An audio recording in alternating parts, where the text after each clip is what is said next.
I'm ahead of the curve, also known as James Bergman, and in today's interview, I am talking to Apostate Prophet. He has nearly 400,000 YouTube subscribers at the moment of this video, and he is an ex-Muslim who predominantly posts content on the philosophy and doctrine of Islam.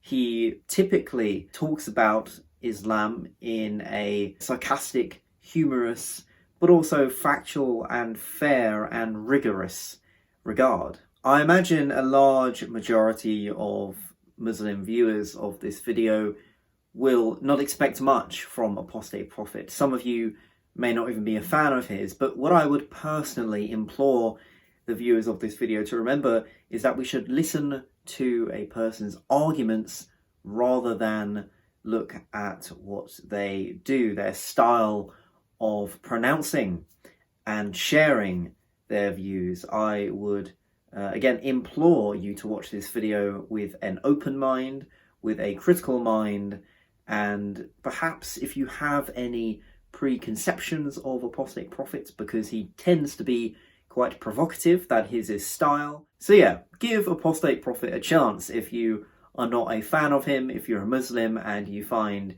his content slightly repulsive, because it can be, as I said, provocative, but as you will learn in the video, he does have his reasons. With this introduction out of the way, I sincerely and genuinely hope that you enjoy what comes next. And of course, remember to subscribe if you like the channel, if you want to see more content like this, more conversations about philosophy, religion, and psychology. Also leave a like if you happen to enjoy the video. Share as well if you think that anybody would also like the video as much as you may do. Anyway, let's get into the video. Apostate Prophet, good to have you on. Good to be here. Thank you. I really love your channel. I think I found it maybe a year and a half, 2 years, maybe even longer. The time has gone past in the 6 months. Past 6 months, time has really flown by, and I'm kind of losing grasp of it all. I think, obviously your channel is very provocative. But whenever when we were talking about this before recording, I was like, I have friends who are Muslim who check out your videos sometimes, and they're just like, don't listen to him. He's really like, he just tries to troll everyone. I'm just like, listen to his arguments first, and try and separate the arguments from the way it's put forward. And I think that's something so easy to miss. What is the substance there? I'm so glad to have you on, AP. Thank you so much. Thank you. I really appreciate that. I recently saw a message. It's funny that you would bring that up. I recently saw a message that a different ex-Muslim YouTuber sent me in his comment section, and it said something like that this guy just watched the video and on their channel, on that other ex-Muslim's channel, and that video was very, very touching and very deep and very well spoken and all that. And he left a comment basically saying, I'm so lost right now. I don't know what to do. My faith is crumbling. Everything's falling apart. The way you spoke completely, impacted me. And then the comment also says, at first I watched Apostate Prophet's videos, and although he made sense, his words were just too harsh. I couldn't keep watching. And I thought to myself, what am I supposed to understand from this? Am I supposed to be more gentle, more reasonable with people? And I thought, no, I'm fine. I think I'm doing exactly what I like to do. I would like to be provocative and make sense while being provocative, and possibly offend a lot of people while making sense. And I feel like, I like doing that. I think that changed me when I was a religious person.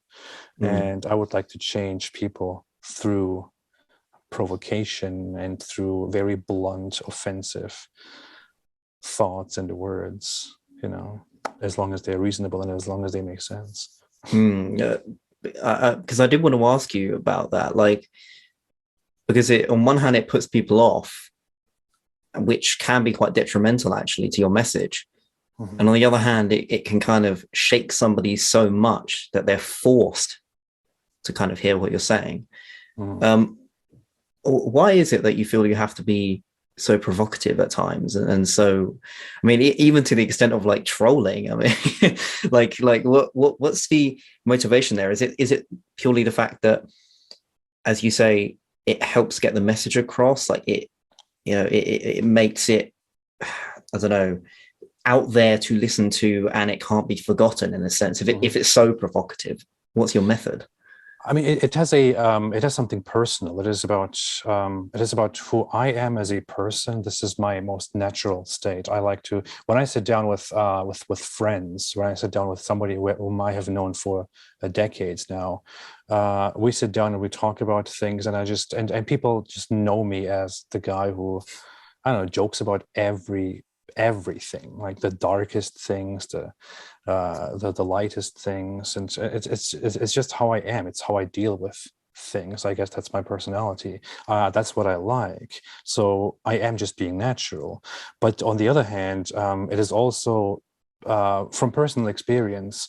When I was a religious Muslim, I think, aside from my own questions about my belief and the Quran and the Hadith and religious texts and all that, one of the things that struck me the most, and that made its place in made a home in my mind and wouldn't leave, was some guy whom I didn't like very much at all. He talked to me about Islam and about the Quran, and he was an atheist, and he laughingly and mockingly talked about a certain Quran verse where Muhammad wants his guests to leave, but they're not leaving. And then he sends a revelation from Allah saying, when you sit with the Prophet, do not stay too long because that bothers him. But he cannot say what Allah is not afraid to say. And he looked at me and he said, do you really believe that this is that the Almighty Allah said this? I mean, just go and look at this again, and you will laugh out of your butt, or something like that. That's what he said, something like that, and that just struck me so much. And it was like it was a rather offensive thing to say to me as a religious Muslim in that moment, but it really bothered me, and I kept thinking about that for way too long, and it kind of influenced me in being more open to criticism and all that. And I feel like it changed something within me. And I think if I bring the message across in a possibly offensive but striking way, it can make its place to minds that are open to that. There are other people out there who will choose to send their message in different ways. So will speak calmly and nicely, and it will say, hey, listen, this and this and this and that. Fine, that's perfect. I love that. Those people can do that because that's who they are. I do this. I joke. I use a lot of sarcasm. But in the end, all I want to do is just to tell people, hey, there's something wrong with this. Let's think about this again. Yeah, but you clearly don't have an issue with offending people, which, I think it's fair to say that, I mean, look, when it's clear that Islam is the only religion that takes, I guess, such a dramatic effect from being criticized or even mocked, and there's a big difference there. Like, and some people would say, look, you outright mock. Do you think that's? I mean, I assume you, in some regard, think that's constructive, but like to the kind of naysayers saying, or even the Muslims actually like listening right now, like, what's your response to that? Like, oh, you're just mocking. Like, where does that get anyone? Like, it's like, what do you think? Well, I'm not just mocking. I'm just sometimes I'm mocking. Sometimes I'm just mocking, but that's only part of what I'm doing. Like, I don't know. Recently, I often do this thing. Like recently, I made a post in which I said something like, Islam's contributions to humanity cannot be disregarded. For example, Islam invented the sun. If you go out and enjoy the heat and the light outside, it's because of Islam, or something like that. And it's just, I mean, I'm mocking, obviously, but I'm making a mockery of a narrative that I hear from like regular cultural Muslims so often about certain inventions and things in history, and sometimes I depict Muhammad in comedic ways, and I obviously mock, but the point is not just the mockery. The point is what motivates this mockery and the message that is being delivered with it. That said, one of the main points is also, hey, we can mock this. It's okay to mock this. There's nothing wrong with it. Nothing will happen. It's okay. Just let's get used to this. I also want to, desensitize people. I feel like we are doing a lot of things today that were impossible to do a few decades ago. It was, I don't know, people were tearing the world apart and engaging in massive riots and killing people and burning embassies down and all that stuff for very mild things 50 years ago.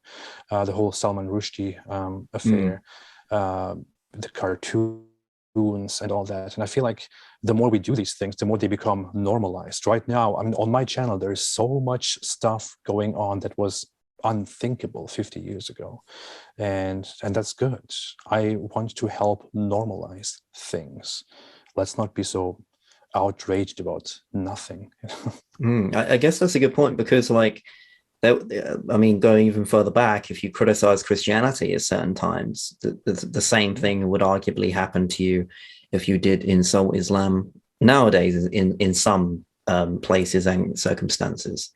And so I do get where you're coming from. It's like, we're not at that point with Islam where we can sort of, and this is the thing, like, as far as I'm concerned, mocking something is different from kind of constructively criticizing it. I think there might be an argument to say, I don't know, that there might be an argument to say being too bold is unhelpful, but the approach that you take is something I really get behind. It's like, what are you saying?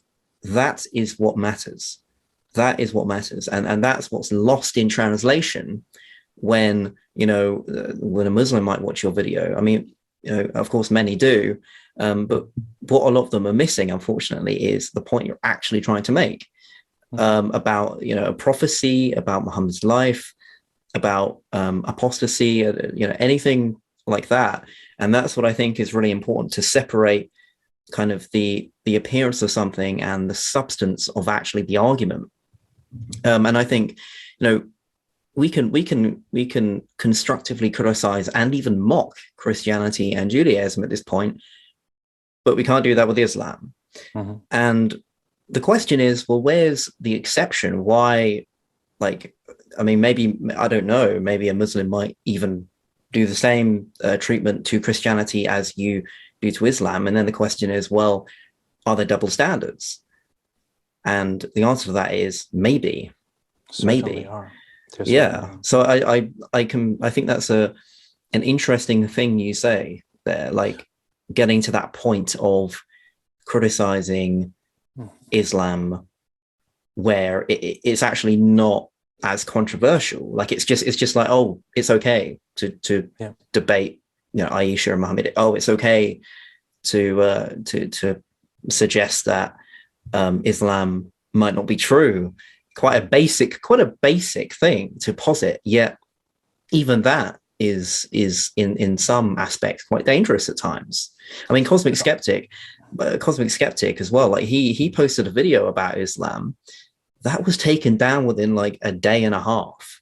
Now, I gather that he was doing the vegan campout thing, and I was thinking, oh, well, maybe he's just kind of taking it down just to protect himself and others, perhaps. I don't know, but it felt like it was the majority of that decision was simply down to the response he got from representatives of Islam, and I found that extremely interesting. Like Cosmic Skeptic, one of the most prominent atheist YouTubers, as well as yourself, like he took it down. That really surprised me. He took it down. He said that he took it down because of very credible threats against him that came from his environment, and and he's there. He studies at a very well-known university. He engages in public events, and he received many threats, including one or some that are very credible. And what he eventually did was to say, okay, I cannot deal with this. So he took it down.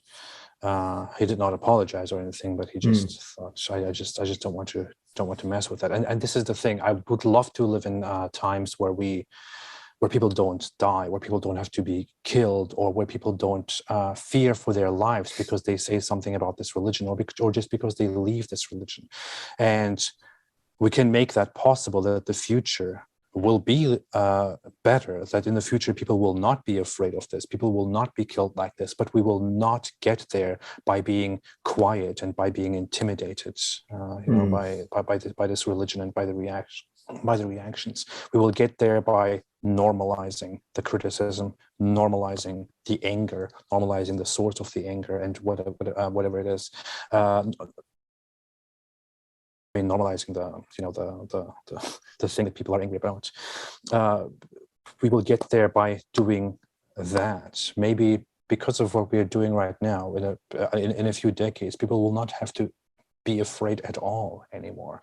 And I will be happy to have contributed to that in a sense. I'm completely aware that I'm not getting everyone because I'm, provocative. And some people don't react well to that. Some people don't respond very well to that. I'm completely aware of that, but there's nothing I can do about this. I'm also aware that by being provocative, I am getting tons of people who send me messages and say, hey, I left Islam because of this and this and this, or whatever. Yeah. And what's interesting as well, and this is kind of like a side point, but when a theist kind of says, oh, you're committing blasphemy, you can't say that. It's like, remember that you're saying that under the pretense that Islam or Christianity or Judaism is true, and I'm saying what I'm saying under the pretense that it isn't.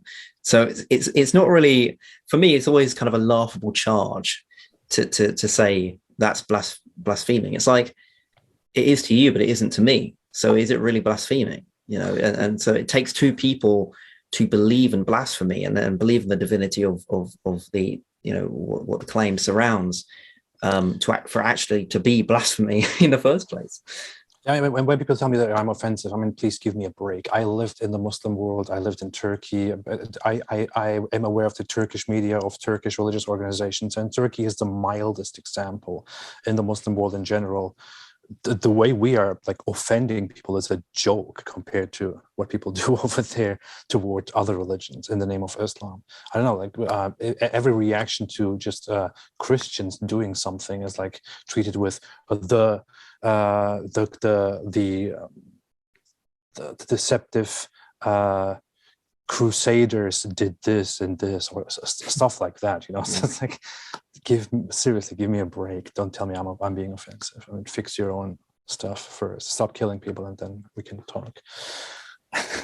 So I do also wanted to go into your background as well. Now I know that you've talked about it like numerous times, but I think I would appreciate you to kind of talk about when you were kind of Muslim and when you were, your experiences and how that led you to where you are now. I think it'd be really important for the viewer and myself and everyone to have that kind of context, because I think personal experience is something that you can never take away from somebody. You can maybe dispute their arguments, you can, call them names, but at the end of the day, something happening to someone and it affecting them psychologically. Whilst there is sure gray areas in every testimony, I think testimony is one of the most powerful examples of a conviction, and the foundation for a conviction at the very first place. So, yeah, could you kind of go into your history with Islam and kind of to now? Absolutely. I could start at so what my background is that I was born in Germany into a Muslim family of Turkish origin. So they moved there before I was born, and a decade or so before I was born, I guess. My father with his father whatever, it doesn't really matter. But so I grew up in Germany. I was born there, raised there in a Muslim family that was very religious, but that was a Turkish Muslim family that followed a rather mysticist Sufi orientation of Islam, which is not very much comparable to what you see very often in the online Muslim apologist scene. They follow this traditionalist Salafi trend. My family was not part of that. On the contrary, we learned that historically the Salafis really have something against us because because we are not being legalistic and literalist enough. We are just being very faithful and all that. But I was a Sunni Muslim. I followed all the my family followed all the correct morals and beliefs and rulings of Islam. I wasn't very religious, though I was very respectful of my religion, until we had to move to Turkey. I moved to Turkey with my parents when I was around 15 or 16 years old. And in Turkey, I then started getting into different movements, tried to kind of make sense of the world, found myself within socialism and communism, and became a really hardcore communist. That's when I became the most distant from my family and my religion, I guess. While internally I was still believing. I was still a Muslim believer, but I had very little to do with Islam at that point. That's also when I had the most conflict with my family. But that lasted for a few years until I came to the realization that my religion really matters to my life and the reason why I am alive. And I realized that my communist ideas are completely contrary to my Islamic beliefs. And I was aware of that. It's not like I wasn't aware of it. I mean, it was quite obvious, but it just did click at some point when I was reading a magazine that I was following, which was distributed by a communist organization. And then I read something from Lenin about how to treat religious organizations. And he was talking about how the state is supposed to treat churches, and his message about it was basically that they're not supposed to be directly aggressive about them, but to embrace them with the intent of slowly pulling people away from it and toward a secular atheistic world where things like churches will become obsolete. And I thought, wait a minute, is that really what I want to go for? I mean, am I not here because of my Islamic belief? Am I not here because of Allah and all that? And at the same time, also something very tragic happened, which was that my aunt, who was very close to me, was murdered by her abusive husband, whom she was just trying to divorce. And I had some really great contact with her, and we talked a lot about spirituality and religion and all that. And when that happened, I feel like that was extremely traumatic, and it changed a lot how I viewed the world. And I made a move toward taking my religious beliefs seriously. And I didn't tell anyone about this, but I just kind of stepped back from everything for like a few months, and then I suddenly and then I learned everything that I had to learn to start living a religious life. Then I began to pray 5 times a day, to read Islamic texts daily, to abide by all the morals and laws. And then I became very extreme in that too. I guess I have a very extremist personality, you could say. But I became really, you say so, huh? I mean, there is a thing, isn't there? Like, I feel like whenever I held on to a certain belief or an ideology, I was extremely passionate about propagating it, learning everything about it, practicing it fully, being completely loyal to it. I was the same when I was a communist. I was the same when I was religious. And then when I left religion, here I am now, speaking about Islam and all that. I feel like it's a personality thing that we end up in these positions. Don't you think? I mean, don't you think there is such a component there somewhere? I don't know. Yeah, well, I think I think that some people have this dissident kind of personality where, when it comes out most in politics, which in your case, as you mentioned, like it may have been, like some people are just more dissident than others, more contrary to the mass kind of opinion, movements. I mean, for me, I guess I am to some extent. Like the thing is with me, I don't like being too certain about what I hold to be true. So I mean, for example, I kind of follow the vegan diet, and every all the time I'm trying to figure out, is it wrong? Am I wrong?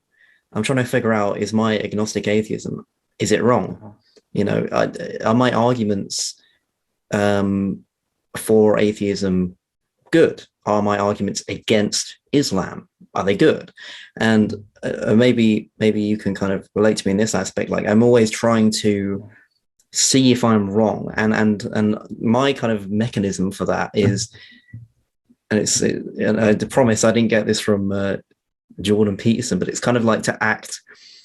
It's well, actually, a Muslim told Jordan Peterson, I can't remember his name now. He was really, I think it was not Hamza Torres, but the other Hamza. I can't remember his name. I know his name was Hamza. Yusuf. Yeah, Yusuf. Yeah, Yusuf. Yeah, Hamza Yusuf. And what stuck out to me in that discussion was when Peterson was like, "Well, how do I be a Christian? How do I be a Jew? How do I be a Muslim all at the same time?" And he's like, "Look, act it out, basically."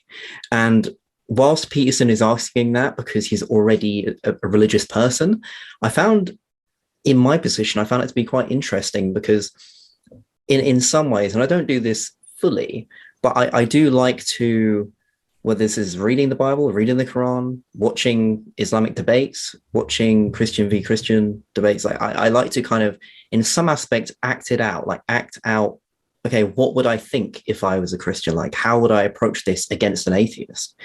And that's kind of my process. It's sometimes quite a strenuous one, but I mean, with your videos, I'm sure you're kind of like, when you make them, there might be things that be like, oh, well, maybe the argument I had in this video 2 years earlier wasn't very good, and you kind of redo videos.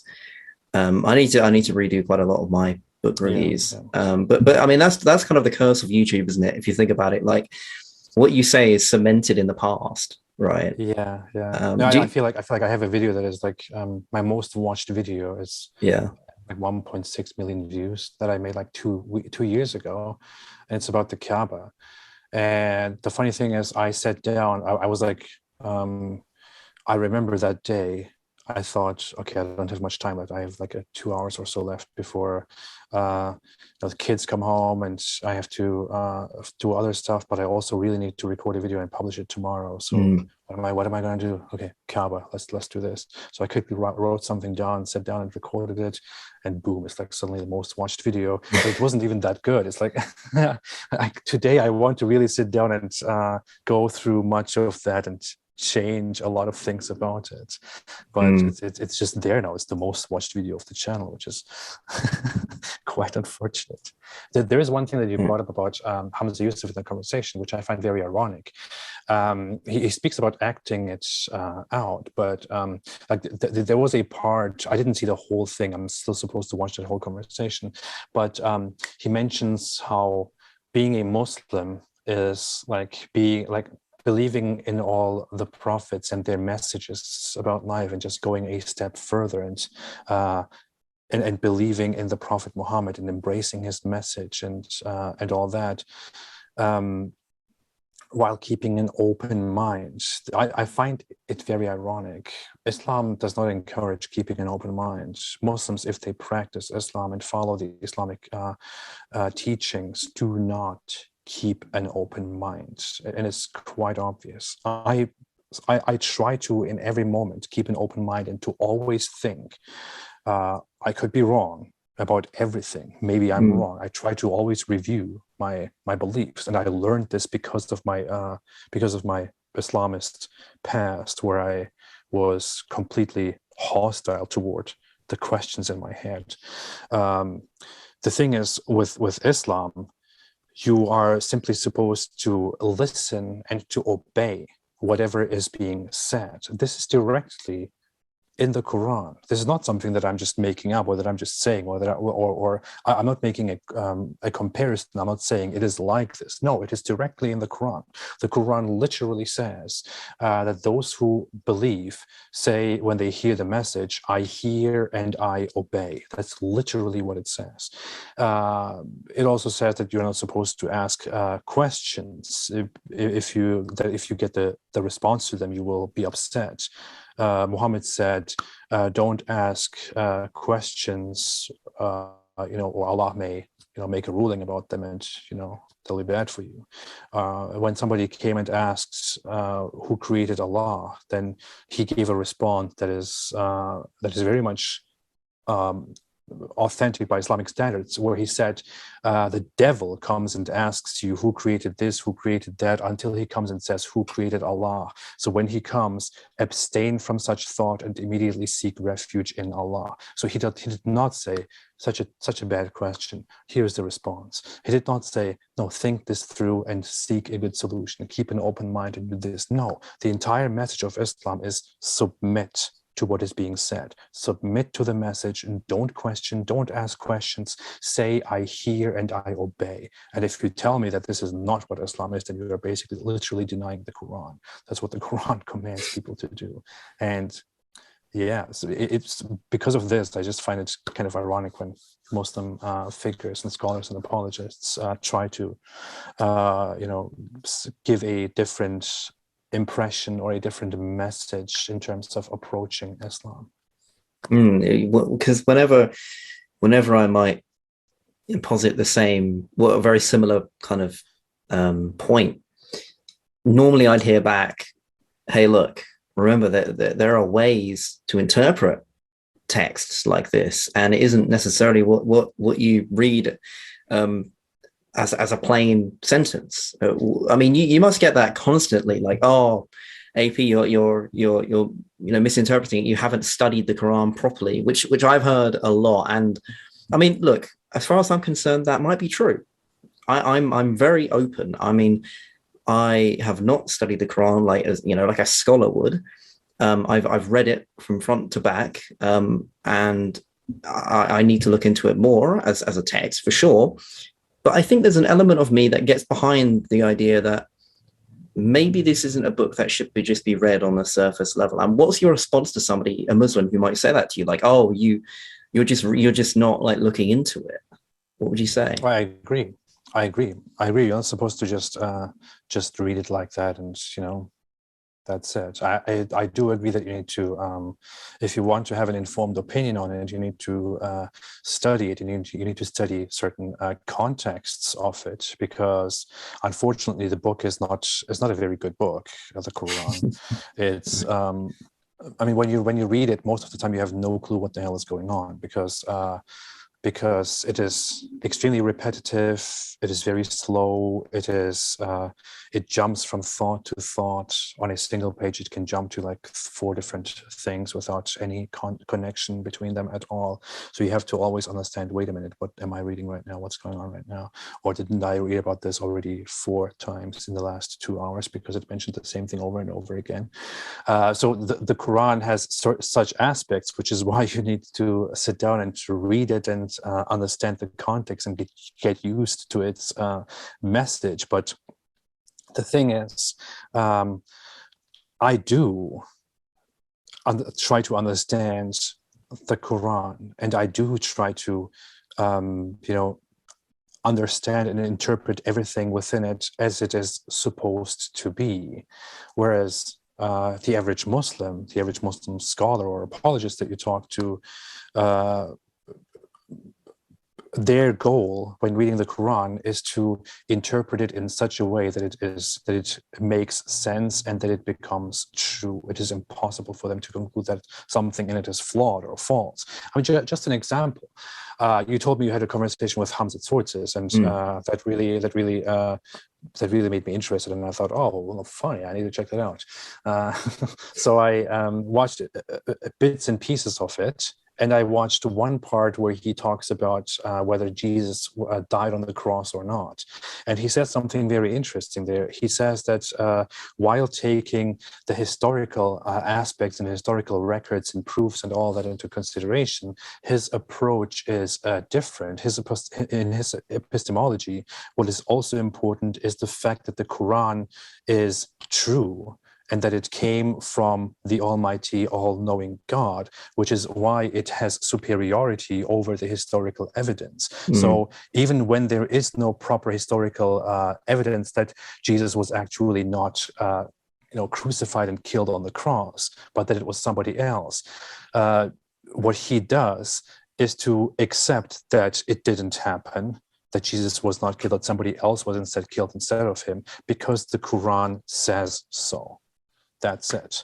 Now, I sit down, and what I look at is, what does the Quran say? What do other records say? What do historical records say? What makes sense? What are all these sources? And I take all of that into consideration, and I go for what I see, what I see as the most reasonable explanation. What Hamza Tzortzis does, or what others do, is let's not look at those pieces of evidence. Let's just accept what this source says, because this source is obviously true. How can you argue with that? Yeah, I mean, at the time I was kind of, and Hamza was really great to talk to. Really, he's a really cool guy, really genuine guy when I was talking to him, and I must say, and it was a long discussion, as those who watched it know, but out of a lot of what we talked about, one of the things that left me definitely unconvinced was that argument, because, like you were saying, it felt a bit like using the Quran to demonstrate that the historical evidence is invalid, but that's begging the question to me. And I did briefly bring this up, but and I think Hamza brought up a good point. Like, we should be skeptical about history. I think completely true. I completely agree with that. But at the same time, like you said, you have to, according to that argument, you have to believe the Quran is definitively true in its claim that the historical evidence, the historical evidence, which, by the way, as Tom Holland says in Dominion, which I'm actually reading at the moment, and I read it today, he was like, I think he was actually quoting somebody else, but the person said the resurrection of Jesus Christ is one of the most certain facts in history. Whether he actually, did I say crucifixion or resurrection? I can't remember, but the crucifixion is, not the resurrection. But yeah, the crucifixion is one of the most certain facts about history. The resurrection is a completely different story entirely.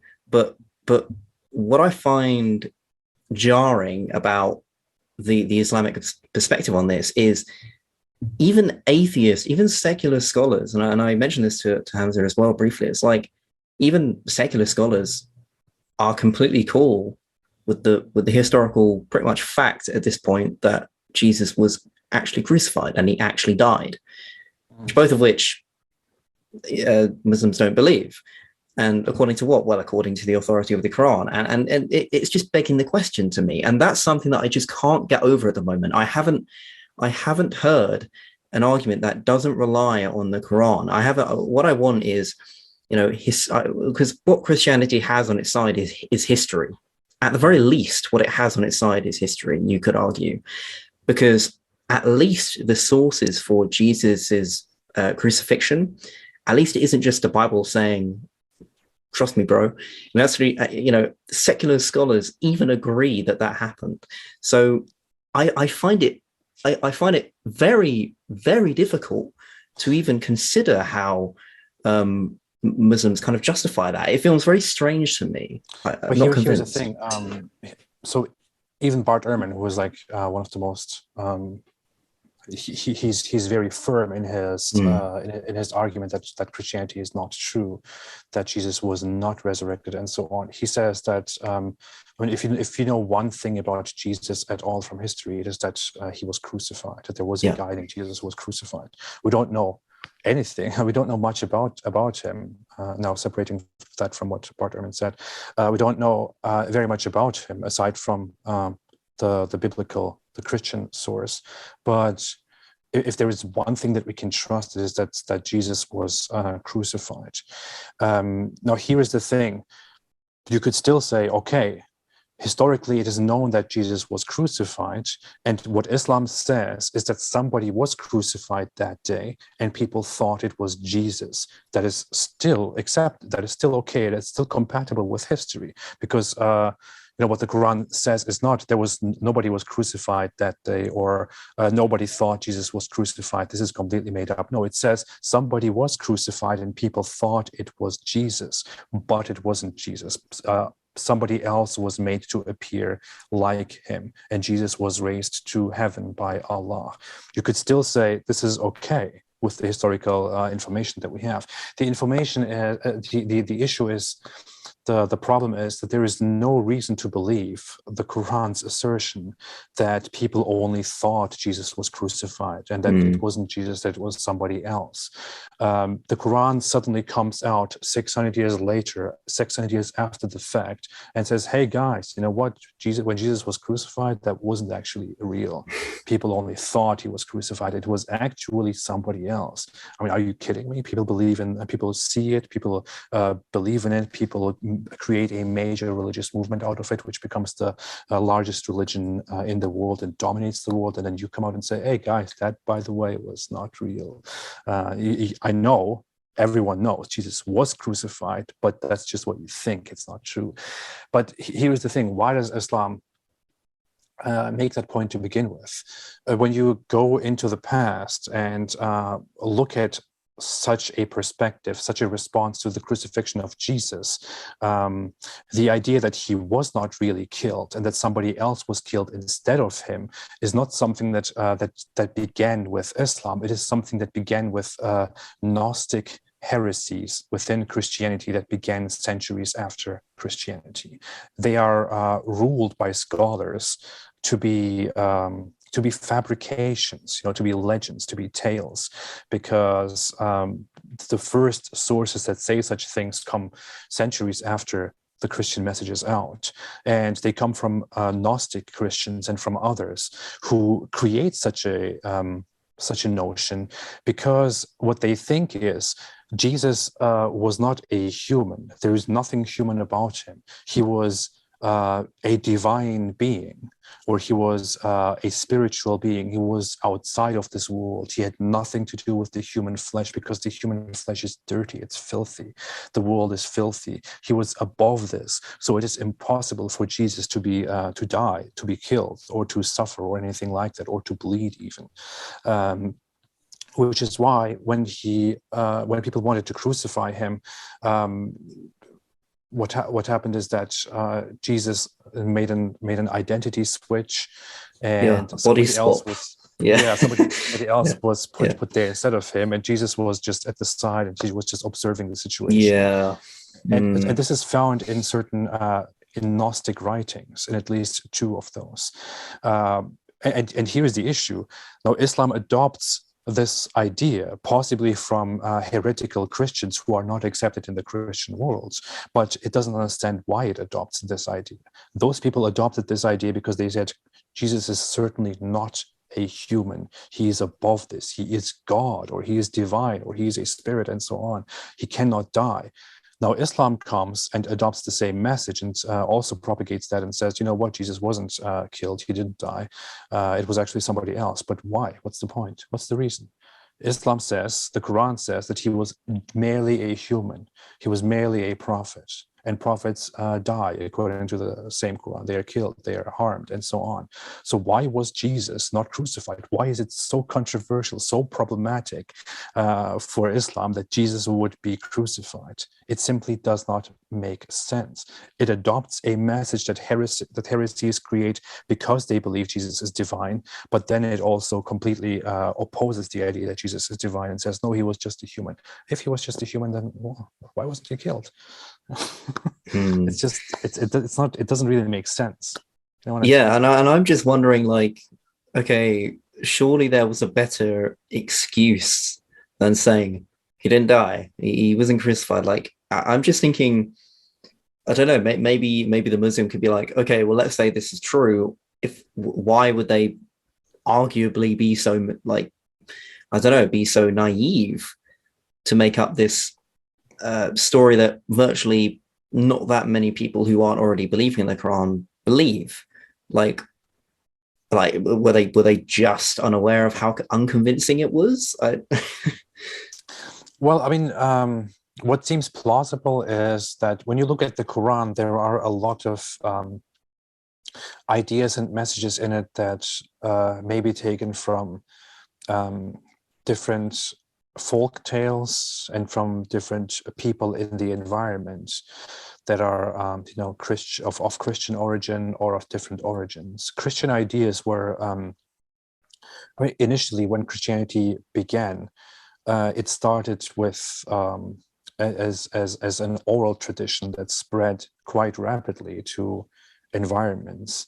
And the Christianity and the church did not start as one entity or one movement. It started as different movements, and some of them were formalized, and, you know, some of them became the Christian religion, the central Christian religion, while others were still separate and still continued. They were never part of mainstream Christianity.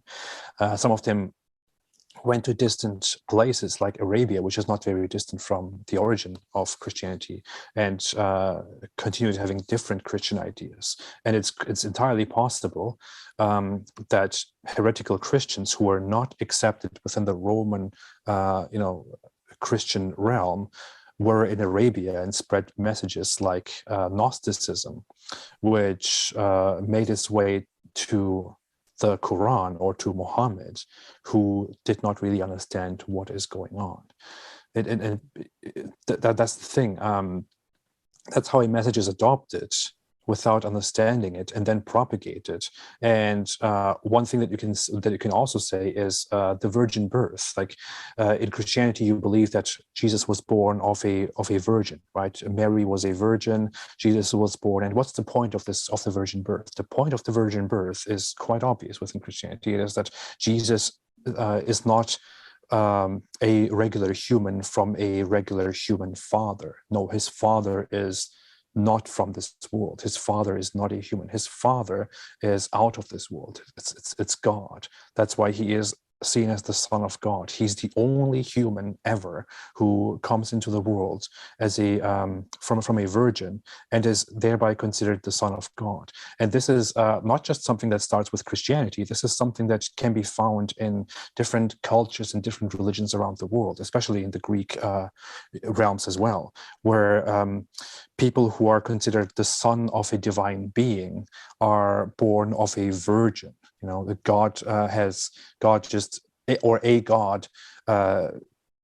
touches a woman and gives her a child, or actually comes and has sex with that woman and gives her a child, or just miraculously gives her a child, and that is then a God's son. In Christianity, Christianity has a message that Jesus was born of a virgin, and this is then known culturally and eventually universally that therefore Jesus is the Son of God. Now Islam comes and adopts the message that Jesus was born of a virgin. Why?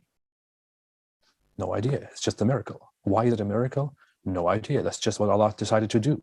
Why did he decide to do such a thing that is universally associated with somebody being the Son of God? No idea. Probably because Allah just wanted to do something like that and mess with our minds. And this is just one of those points. Like, you adopt the virgin birth, which means Jesus is the Son of God. You adopt a rejection of the crucifixion. Thereby you imply that Allah, who is supposedly the same God, sent Jesus and made people kill somebody who looked like Jesus, which led masses to being convinced that Jesus died and was resurrected. And you also made him the son of a virgin, and thereby this Allah basically created a fake religion, because he set up humanity into creating a false religion, into the largest false religion, and basically going against the true belief that people are supposed to follow. So according to the Islamic logic, it was Allah himself who was responsible for the creation of Christianity and for the creation of this blatant false propaganda. It's stupid. And I mean, as well as that, I mean, we could really dive into the rabbit hole, but as well as that, it does make me wonder, like, why would a God hypothetically need 3 divine texts in order to try to convince his creation of his existence? To me, that to me is extremely dubious and extremely worrying, because surely a divine entity doesn't need 3 attempts to try and convince his followers and the creation. It's not even 3 it's not even 3 texts. Like, according to the Quran, Allah said, so there are 4 books mentioned in the Quran, or 4 books that are kind of that are books. One of them is the Torah. One of them is something called the Zabur. One of them is the Injil, which is the Gospel, and one of them is finally the Quran. Now, the Torah is, as we know, it's the 5 books of Moses. The Zabur, nobody actually knows what the Zabur is, but people have, like, since the beginning, assumed that it refers to the Psalms, which is strange. And the Injil is the Gospel, but what exactly is the Gospel? Now, when you look at the Bible, you have a vast collection of books that consist of the 5 books of Moses, then major, large books of prophets, then minor books of prophets, and different writings like the Psalms and Ecclesiastes and all that. But when you look at the Christian Bible, you add to that the New Testament, of which the Gospels are just a part. But Islam seems to be completely unaware of that. Islam just says Allah sent the Torah, and Allah sent the Zabur, and Allah sent the Gospel. But the Torah is something that is inspired to Moses and written down by him according to the perspective. The Psalms is not something that was sent. The Psalms is something that was written down by David and by others according to the belief and according to the historical idea. And the message within the Psalms is completely in contradiction with the Islamic beliefs. Much of the message within the Psalms is like, you can't unite it with Islamic beliefs. And when it comes to the Gospel, Muslims have no idea what the Gospel is. They still can't agree on that. They say, oh, it's a message or a book that was given to Jesus at some point, but it's nowhere to be found because it's lost, it's corrupted, people lost it, or people took the message from it and then created their fake Gospels or their fake New Testaments. Okay, but what was the point? I mean, are you saying that Allah sent a message which was supposed to be a book with Jesus, but it was such a giant failure, and Jesus was such a giant failure that the book is completely lost and gone, and all we have are these corrupt messages of Christians that have nothing to do with Islam, that are completely in contradiction with Islam? You can't unite Islam and the Gospels that you have. You would end up with a very strange religion that is completely self-contradictory, and not even mentioning all the other books in the Bible that Islam is completely unaware of, which also Islam is extremely ignorant. It has the Quran. It tells you to read the Quran and to follow it. And the Quran is a very small book, only a fraction of what the Bible is. It completely disregards everything that is in the Bible. It completely disregards the Bible while also claiming that the Bible was sent by Allah, because it says, well, you can't trust that anymore, and just gives you this and says, read this now. All of that is nonsense. All of that is corrupt. You can't trust it. Only read this and do whatever it says. And this is Allah's major plan. Fantastic. I mean, good job, seriously. Yeah, it's astounding. I mean, Christopher Hitchens in his God Is Not Great kind of I remember him saying Islam makes the largest claims of all. You know, it tries to disregard literal historical claims that are pretty much indisputable. And it also claims to be the final message. We don't listen to the other guys. We're legit, and it's just dubious to me. As I said, it's strange and confusing that it seems almost this obvious that it is so suspicious. I mean, I don't want to say that it's wrong, because that would be a claim that would be too strong for my liking at the moment. But it's definitely worth being very, very suspicious of, considering all of what we've discussed. I mean, you've talked to David Wood a number of times at this point.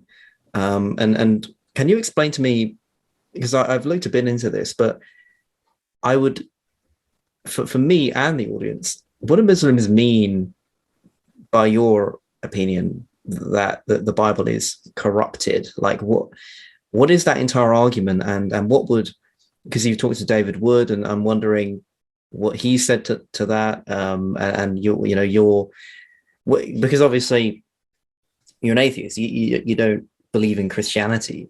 But what I find, and I think this is actually both of your most interesting videos, is when you're actually together and you're kind of like, you've teamed up and you're talking about Islam, even though you both have like vitally different perspectives of the divine. I think that's a really, really cool combination. But yeah, what do they mean by it was corrupted, and what's the kind of, I guess, the counter argument to that? I really love it when I love collaborating with David and hanging out with him. He's a great guy, and we recently sat down and had a live stream where we exactly talked about that whole thing, actually, about us holding completely different beliefs and hanging out together. And he believes that if I die like this, I will go to hell and burn there forever. Yeah. And I believe that's nonsense. You'll just die, and that's it.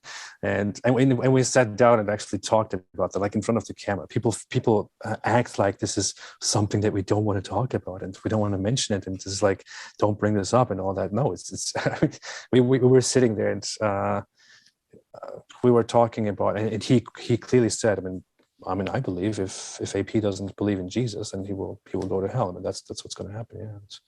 And I'm like, yeah, and I think that you think that my ideas are stupid nonsense, and I think the same thing about you, and I believe that you will just die, and that's it. And it's fine. It's okay. We don't have to agree. We can disagree on the most fundamental things, such as the meaning of life, and still sit together and talk about stuff, talk about the disagreements that we have, talk about something that we agree on, talking about something that we both think is very important, like Islam. Now, when it comes to the question, which is, what do Muslims mean when they say the Bible is corrupted? There are different ideas about that. I know the response that David gives to that, and mine is quite similar to that in some ways.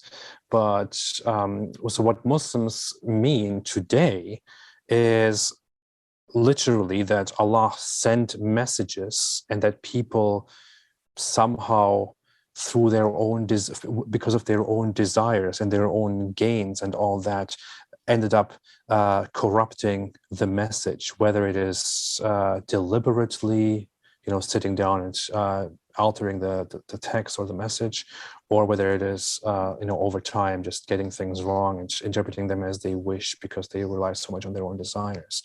So through this corruption, the actual message of the Bible, of the Torah and the gospel, got lost and is now replaced with a corrupt Torah and a corrupt gospel, which may not be entirely wrong, but you can't trust it as a source anymore. You can neither accept nor reject what it says, because it is something that was originally real but is now corrupt. So that's what Muslims generally mean. The issue is that's not really how it was seen in the very beginning, and that's not how the Quran sees the situation. You cannot find a single instance in which the Quran actually explains what it means. You cannot find a single instance where the Quran actually says that the Christians and Jews changed their texts and created new corrupt texts or anything like that. All it says at certain points that they cover up the actual message and follow their desires, or that they interpret things in a corrupt way for their own desires, or that they have taken themselves or their priests as gods. And it also clearly and explicitly says many times that things like that the Christians and Jews should just follow what Allah revealed to them. They already have Allah's word with them, so why don't they follow it? It says you can find Muhammad, you can find this in this message in the gospel that they have with them, which they have in their hands, which they possess. It says we already gave them a message. It says if they follow this, then they will be okay. It only gradually later on with time shifts to Christians and Jews are evil, they are corrupt, they are bad, they need to stop and follow your religion now. But it never says anywhere in a single instance that those texts have been completely corrupted. That's an idea that developed within the first centuries after Islam, because Muslims realized that there is a lot of stuff in the Bible that is just completely incompatible with Islam. So they thought, okay, well, how do we explain this? I guess they corrupted that. But when exactly did this corruption happen? And how did that happen? We have manuscripts, texts that go very, very far back, which show that the Quran, which show that the Bible that we had in the 7th century was very much identical to a Bible that people possessed, I don't know, centuries before that or 1,000 years before that. How do you explain the consistency between those texts? How do you explain this inconsistency between your claim and reality? And how do you explain the fact that Islam or the Quran accepts the Christians up until Muhammad's time as followers of the truth who have nothing to fear, or Jews as followers of the truth who have nothing to fear, but you also claim that they have corrupted their beliefs at some point? At what point exactly did this happen? It just doesn't work out. It doesn't work. It doesn't fit with reality.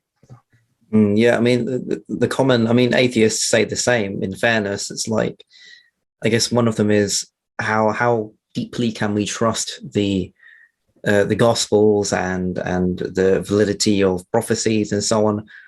But and I guess this ties into another thing that I was curious about, because I rewatched actually your video on the prophecy, the tall buildings one.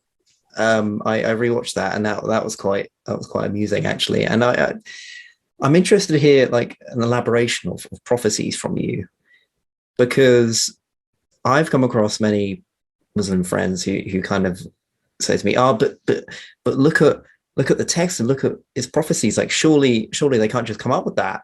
And my response is, it's normally something on the lines of, well, the first point that comes to mind is that like it might be self-fulfilling. Like maybe you read the text and you're just like, oh well, I believe in Islam and I want the Quran to be as true as possible, so let's try and make it as true as possible. And also, even if a prophecy came true, I think Matt Dillahunty says something similar to this. It's like, even if a prophecy did come true, how do you actually demonstrate that it was genuinely a prophecy in the first place, and that it was even linked to the Islam, Allah, and so there's a plethora of issues here, and so yeah, like can you maybe give a couple other prophecies or tackle that one, and just like elaborate on this whole kind of question of prophecies and things like that. I always wanted to sit down and make a whole list and review of all the prophecies that Muhammad made, which I still haven't done. It's kind of hard to do because for some reason there is no complete list of all the prophecies that Muhammad did, and you would expect that Muslims would actually make something like that. There would actually be a list of all the prophecies. with such an organized religion that is followed by so many people, you would expect that, right?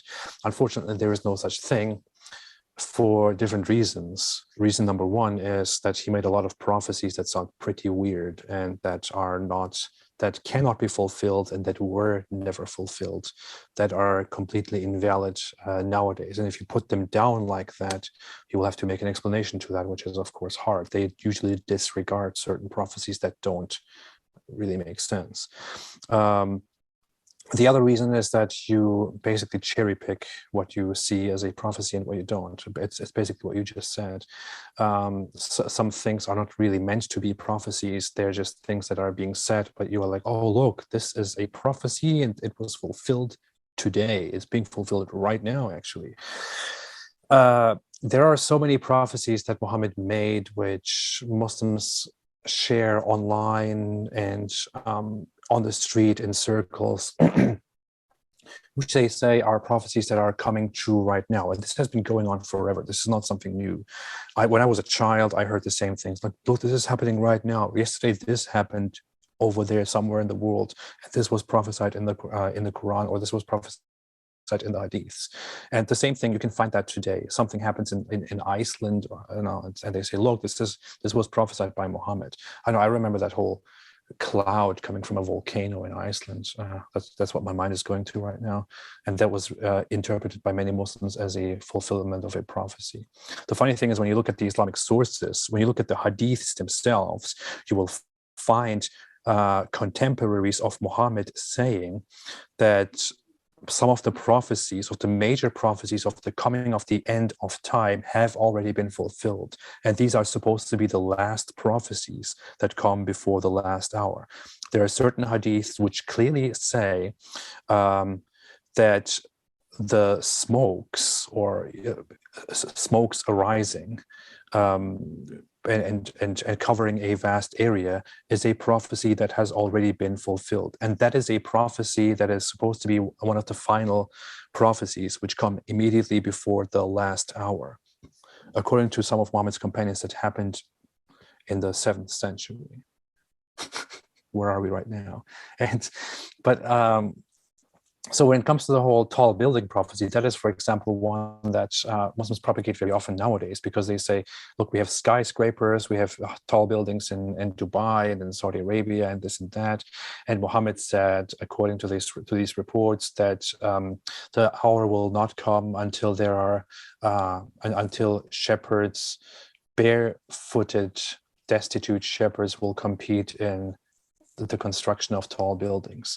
The problem with that is that you don't actually find that exact wording in all of the reports. You only find that in some. In some, you will find people will build tall buildings. In some people, you will find people will compete in tall buildings. In some, you will find shepherds with black camels, or just shepherds will compete in tall buildings.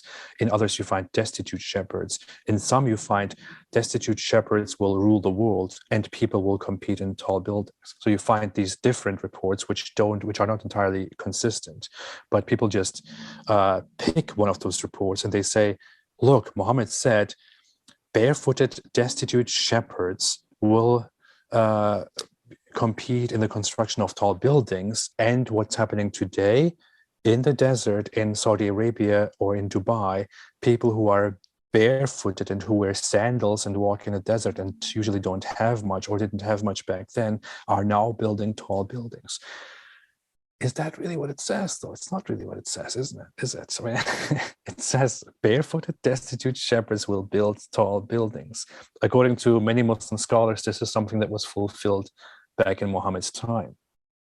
In fact, according to arguably the most famous scholar on hadith studies, Ibn Hajar al-Asqalani,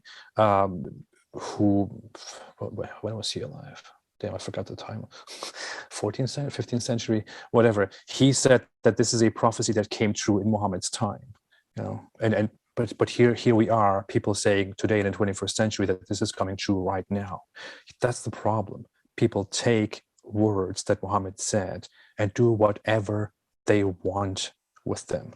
They don't have to prove that this is the actual prophecy, and the prophecy is actually coming true right now. All they have to do is say, look, Muhammad said this, and look what's happening right now. And they can say this for 1,400 years about whatever they see. And nobody will come out and say, no, this is definitely false, and we will never say this again, because you can just keep saying it again and again and again. If this goes on for 1,000 years, people will make the same attempt in 1,000 years to say, look, Muhammad said this 2,400 years ago, and it's happening right now.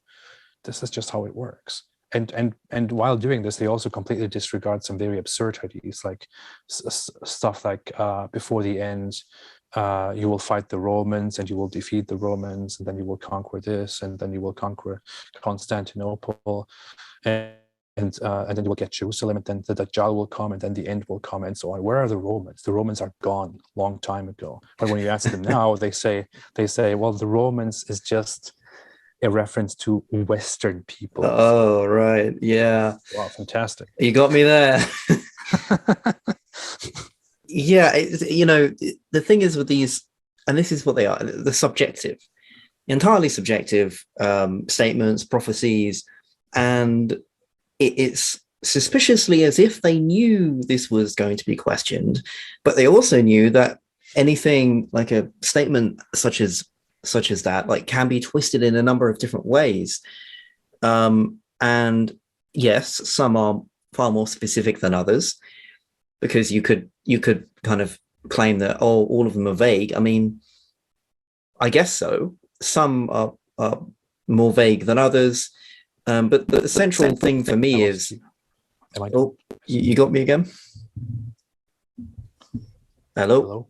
Yeah, I think it's all good. Yeah. Oh yeah, now it's back. Okay. Yeah. So like the subjectivity of the prophecies, the statements, it can be twisted in either way, and some are more vague, some are less vague than others, and that's kind of the trick, isn't it? It's to make it as slippery as possible. That in one case you could say, oh yeah, fair enough, that happened, but then obviously if you look more into it, it's just an endless rabbit hole that I don't know, it feels to me it's kind of on purpose, because if this is the thing, if they were objective, if they were like legitimately straight, what's the issue then? Well, it might not come true, and how does it look when it doesn't come true? Well, not very good. But even the dancing still occurs. I mean, you can even dance further and further along, and you can say, oh well, it happened 200 years ago, or it's still to come, and that's something actually that's quite popular. It's like, just because it hasn't happened yet doesn't mean it won't happen. Yeah.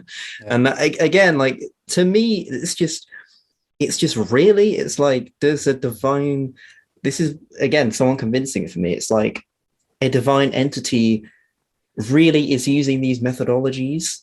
I mean, it feels like an insult to my intelligence, an insult to humankind and their intelligence. It really is embarrassing in some aspects, and it just really confuses me, because if Allah, if the Islamic conception of God exists, is he really trying to convince us with all of this? I mean, yeah. What if Muhammad had said, for example, in about 1,300 years from now, people will travel long distances on objects that are so long and so tall, which are designed to lift from the ground and fly, and this and that. What if he had said, in 1,400 years from now, people will develop a technology where they can sit in front of, objects which they can, manipulate and then communicate with people from around the world and share their images and things like that. And this sounds like, as a Muslim, you're probably like, oh, you're asking for too much, or well, what do you think? You think he's going to predict the internet? Yeah, why not? Why are prophecies not very obvious and undeniable, right? Yeah. Why did he not say, in 5 days, something will happen over there in this location, and a huge, I don't know, a huge piece of gold will fall down from the sky, and then it actually happens. Why are his prophecies, his predictions, not things that are very precise, extremely accurate, undeniable, which are clear proof? Some Muslims will even come out and give a ridiculous response to this and say something like, well, if it was like that, then it would be too obvious, or it would be too easy to believe. Like, dude, what's the problem?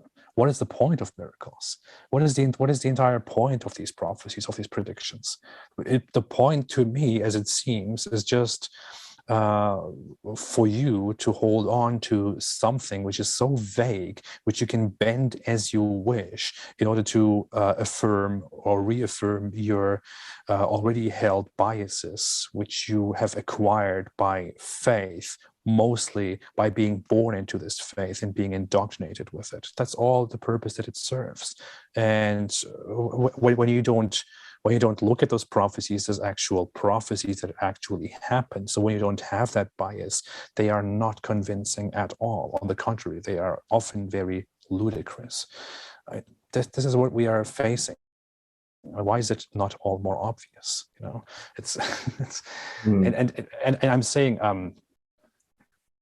I'm not even talking about some very problematic things. Like there are some predictions that Muhammad made which are very problematic, and which I mention quite often, such as Muhammad said one night he prayed for a long time, and then he said, "You don't realize the importance of this night. 100 years from now, no human alive on the face of the earth will be alive," or something like that. He said something to that effect, and this is reported in multiple sources. Now, when I look at that, what he clearly says is that within 100 years, humanity will be gone. You know, that's what he says. But Muslims say, no, you're just stupid. You're just not understanding it. What he actually meant was that in 100 years, the people who are living right now will be dead, and then other people will live. Okay, first off, what in the world is the point of saying that? Oh, shit. Like, really? Like, but yeah. And secondly, you're saying that this is something that I don't understand because I'm just, a disbeliever or stupid. What's funny is that those reports, those hadiths, some of them have a note below them, which was made by the scholars, which say, the people previously misunderstood this and thought this is about the hour, but what he really meant is this and this and this. So people initially thought that he's talking about the coming of the hour, but then it didn't happen. So they thought, okay, well, we got that wrong. He can't be wrong. We got that wrong. What he obviously meant is something else. Yeah. And the thing is with prophecies as well, like, if one is wrong, all of them are.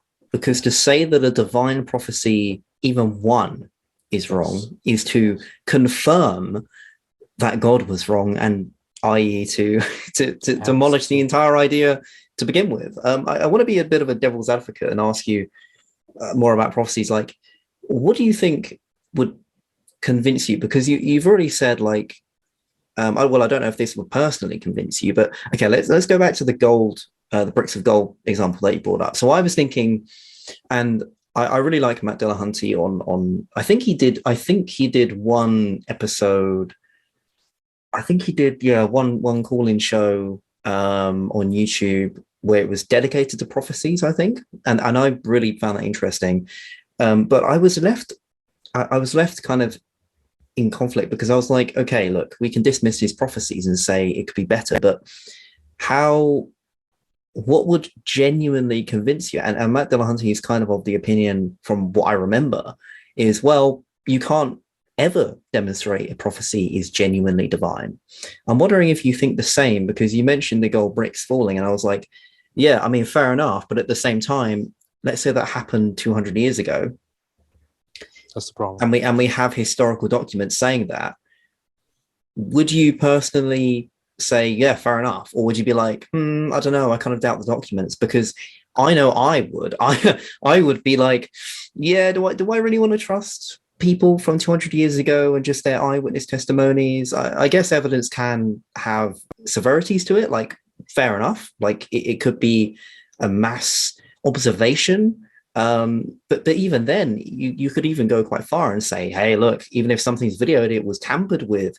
And I like the brothers Karamazov for this, because what's interesting in the Grand Inquisitor section is it kind of demonstrates how even if a prophet came to us, it would be virtually impossible unless we received an individual divine revelation each, which you could probably still doubt if you had free will. So even that's an issue. but it's just, for me, I feel like it's maybe impossible to be convinced of a prophecy, like to be certain of that. Here's the thing.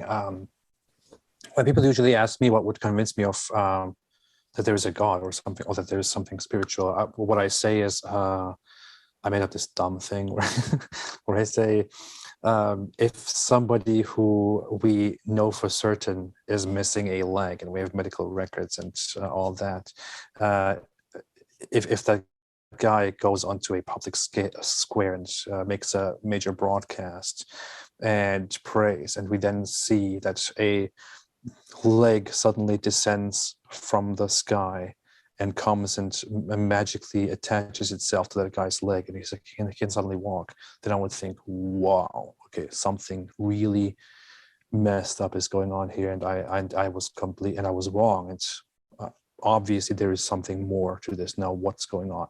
That's what I would think. I wouldn't think, okay, there's a God, I will now pray. I would think, okay, there's something more, what's going on, right? So that's a standard that apparently people find too much, which just makes me think, I'm sorry, you have very low standards. That is, I have to see something which actually convinces me that it's true. If you want to rely on miracles, if you want to rely on prophecies and all that, then rely on something that is an actual miracle, not on hearsay. But when it comes to prophecies, now there is an instance of Muhammad supposedly I don't know, splitting the moon, right? There is an instance where people say, where people don't trust him or don't believe him, and they're like, we don't trust you, you can't do anything. And then they demand a miracle from him according to the Islamic message, and the moon is then split in two by Allah, and people see this and they're like, wow, this is magic, this is not real. That's what they say according to the Islamic sources, which I think is complete nonsense. It probably never happened. Yeah, look how I'm being very generous here, saying probably never happened. But here is the thing, like in that instance, the reason why I don't believe it happened is that all we have are a few vague reports about it that come from later times, which say that some people witnessed that this happened in Muhammad's time, which is something that is unreliable. The major reason why I don't believe in it is the moon is being split in two, and no single person, no single culture in the world has seen it. There is no record of anybody seeing this, which is just ridiculous. I'm sorry. I would believe that it may have happened if we had an abundance of records from the Romans, from the Persians, from Indians, from other cultures at that time that were very active in writing things down or observing the moon and the sun and so on. If we had multiple records of people reporting that something very strange happened that night, and they agree on the date and the night, where they say the moon suddenly split in two for a while and then came back together, I would think, okay, we have a record of that. It would be very strange of us to deny something that people from different parts of the world all came together and agreed upon, and they recorded. It would be very weird for us to deny that. But then to accept that this was because of Muhammad in Mecca, that would again require more evidence, that would require higher standards, right? The issue is, even if we had records from around the world that something like that happened, we are still only left with some vague reports from centuries later which say that Muhammad brought this as a miracle. It might very well be that people simply made this up after the fact in order to, create such a message. So we can't actually know if that is genuinely true or not. what could change that is if Muhammad had gone to, I don't know, one of the most publicly available, one of the most world famous places in his time, like in Constantinople. If he went to Constantinople at that time, it invited world leaders and historians and all that from around the world, and people actually gathered there, and everybody observed this, and people from all kinds of different cultures and all that made a note of that this actually happened. Then I would think, okay, this is quite credible evidence, right? This is not easy to dismiss, because we have multiple different people with all kinds of different interests and motivations coming together and actually documenting something like that, which is amazing. It's very hard for us to deny this, extremely hard for us to deny this. We would have to assert that all kinds of people for some weird, very strange reason came together and agreed to engage in a conspiracy, right? Yeah. Unfortunately, in comparison to that, the actual evidence that we have is laughably ridiculous, and these standards are not met. And again, all we have are things that supposedly happened somewhere 1,400 years ago or thousands of years ago, and we are supposed to trust some guys when you can't even trust your neighbor. And why am I not being convinced by actually unbelievable stuff that happens right now, so I can see it and then think about whether I want to believe what I'm seeing or not? Why am I supposed to trust some dudes? And what people report as a miracle to begin with is biased upon their own experience. I mean, Dynamo, the magician, effectively, he is a prophet, because 1,000 years ago, if he did that, there's no question that would be outstanding. Like they wouldn't necessarily have even the apparatus to demonstrate that it was false, that it was magic. And so really, a testimony of a miracle to me is, to begin with, quite a difficult one, because like if your standards are really high, then you won't regard it as a miracle. You're like, oh yeah, I've seen that before. But if you've witnessed Dynamo walk in water like a few times, they're like, oh yeah, that's just not real. He has these, I don't know what he has, like transparent plates or something underneath it, and that's how it looks like he does. And so the whole definition of a miracle is worth being suspicious about, as far as I'm concerned. Do you think someone can be too skeptical? Because I've been thinking about this, and I think maybe, I don't know, I think it's possible. I mean, conspiracy theorists may be a good example, but I am constantly thinking, like, maybe I am being a bit taking it too far, like my how skeptical I am. What do you think about that? Well, I immediately think of an example. I had a friend of a friend who would sometimes come visit, and we would sit down, and I knew that he had like very nutty ideas, and about, I don't know, conspiracy theories about, an earthquake happening in Turkey because America developed a technology with which they control the environment and the earth, and they can actually trigger earthquakes in different countries to send them a message or to threaten them or to make life harder and so on. And I was like, dude, you are completely crazy. And I remember talking with him about lots of things where I thought, this guy is really, I don't know, where I show him evidence and there's just no way of convincing him, because he's being really, really resistant to actual evidence. He doubts everything, but then he believes in the most ridiculous things that you could believe in. And one day I asked him about the shape of the earth, and he told me I don't really know if it's spherical. I don't really know if it's round or not. And I was like, why? What gives? And he's like, well, all that I see right now is that we are living on a flattish surface, and all the image and all the photos that we have are given to us by people who have an agenda and this and that. So I'm really inclined to think that the earth is not round.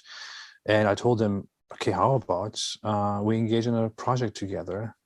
which you can nowadays do, and we get a GoPro and attach it to, things and send it up there so that you can get a better image. And he's like, no, that's influenced by, by the atmosphere and by, the image of the GoPro, and it will just appear like this. And I was like, okay, fine. There's currently a thing being developed somewhere. I looked into that back then. I'm not sure entirely how that goes right now, but there was a plan to develop this this attraction where there's this balloon which sends you very far up, where you can be very far in the atmosphere and observe the shape of the Earth, and then come back down again. I don't know if that's going on, if that started, if it ever went through. And I was like, what if we participated in that and you actually saw everything for yourself? And he actually told me something like, how do I know that they are not in agreement with entities which only manipulate what we see in front of us in order to give us a false impression of reality, so that we are tricked into believing that this is true? And I thought, man, I am skeptical of a lot of things, but that's too far. It's really messed up. I mean, it's dumb. That's dumb skeptical. That's just not intelligent. That's not good enough. I think you can be too skeptical, but it's a good standard to analyze the evidence that you get and to interpret it and to make sense of it and to accept evidence when it comes to the point where it becomes overwhelming or undeniable. I mean, it's always a good bet to go with the scientific methods, where you analyze something, test something, observe something, it is peer reviewed, and you have enough evidence and enough opinion by experts, and that's then when you conclude, okay, this is most likely the truth. This is most likely a fact. There is no reason for me to doubt this. At that point, I feel like that's, for example, how I conclude that it's most likely true that the universe that we are in right now is began to expand from a certain point, because looking at the evidence that objects are going further and further apart from each other, and the temperature changes consistently, it looks like this points at us coming from a certain point and things expanding from a certain point. There's no reason for me to deny that. Why would I deny that? So, I guess there's a good standard for everything. Yeah, like the scientific method is at least consistent.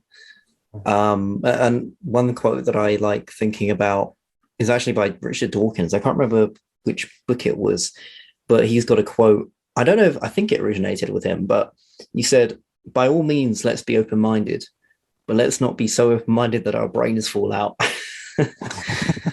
And I've always loved that, because I'm always trying to apply that to things. Like, where is the metric of going too far, too sure of being skeptical? I wanted to, so with Hamza Tzortzis, I talked about Aisha and Muhammad, and undeniably I was ecstatic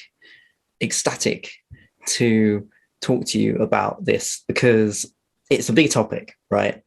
And from memory, what Hamza, so his three arguments were biological readiness, the consent of the father, and I think the social acceptance at the time. I think that's around what he said, but we don't have to take that as gospel, pardon the pun. But like, what do you think of? I mean, you watched that part, didn't you?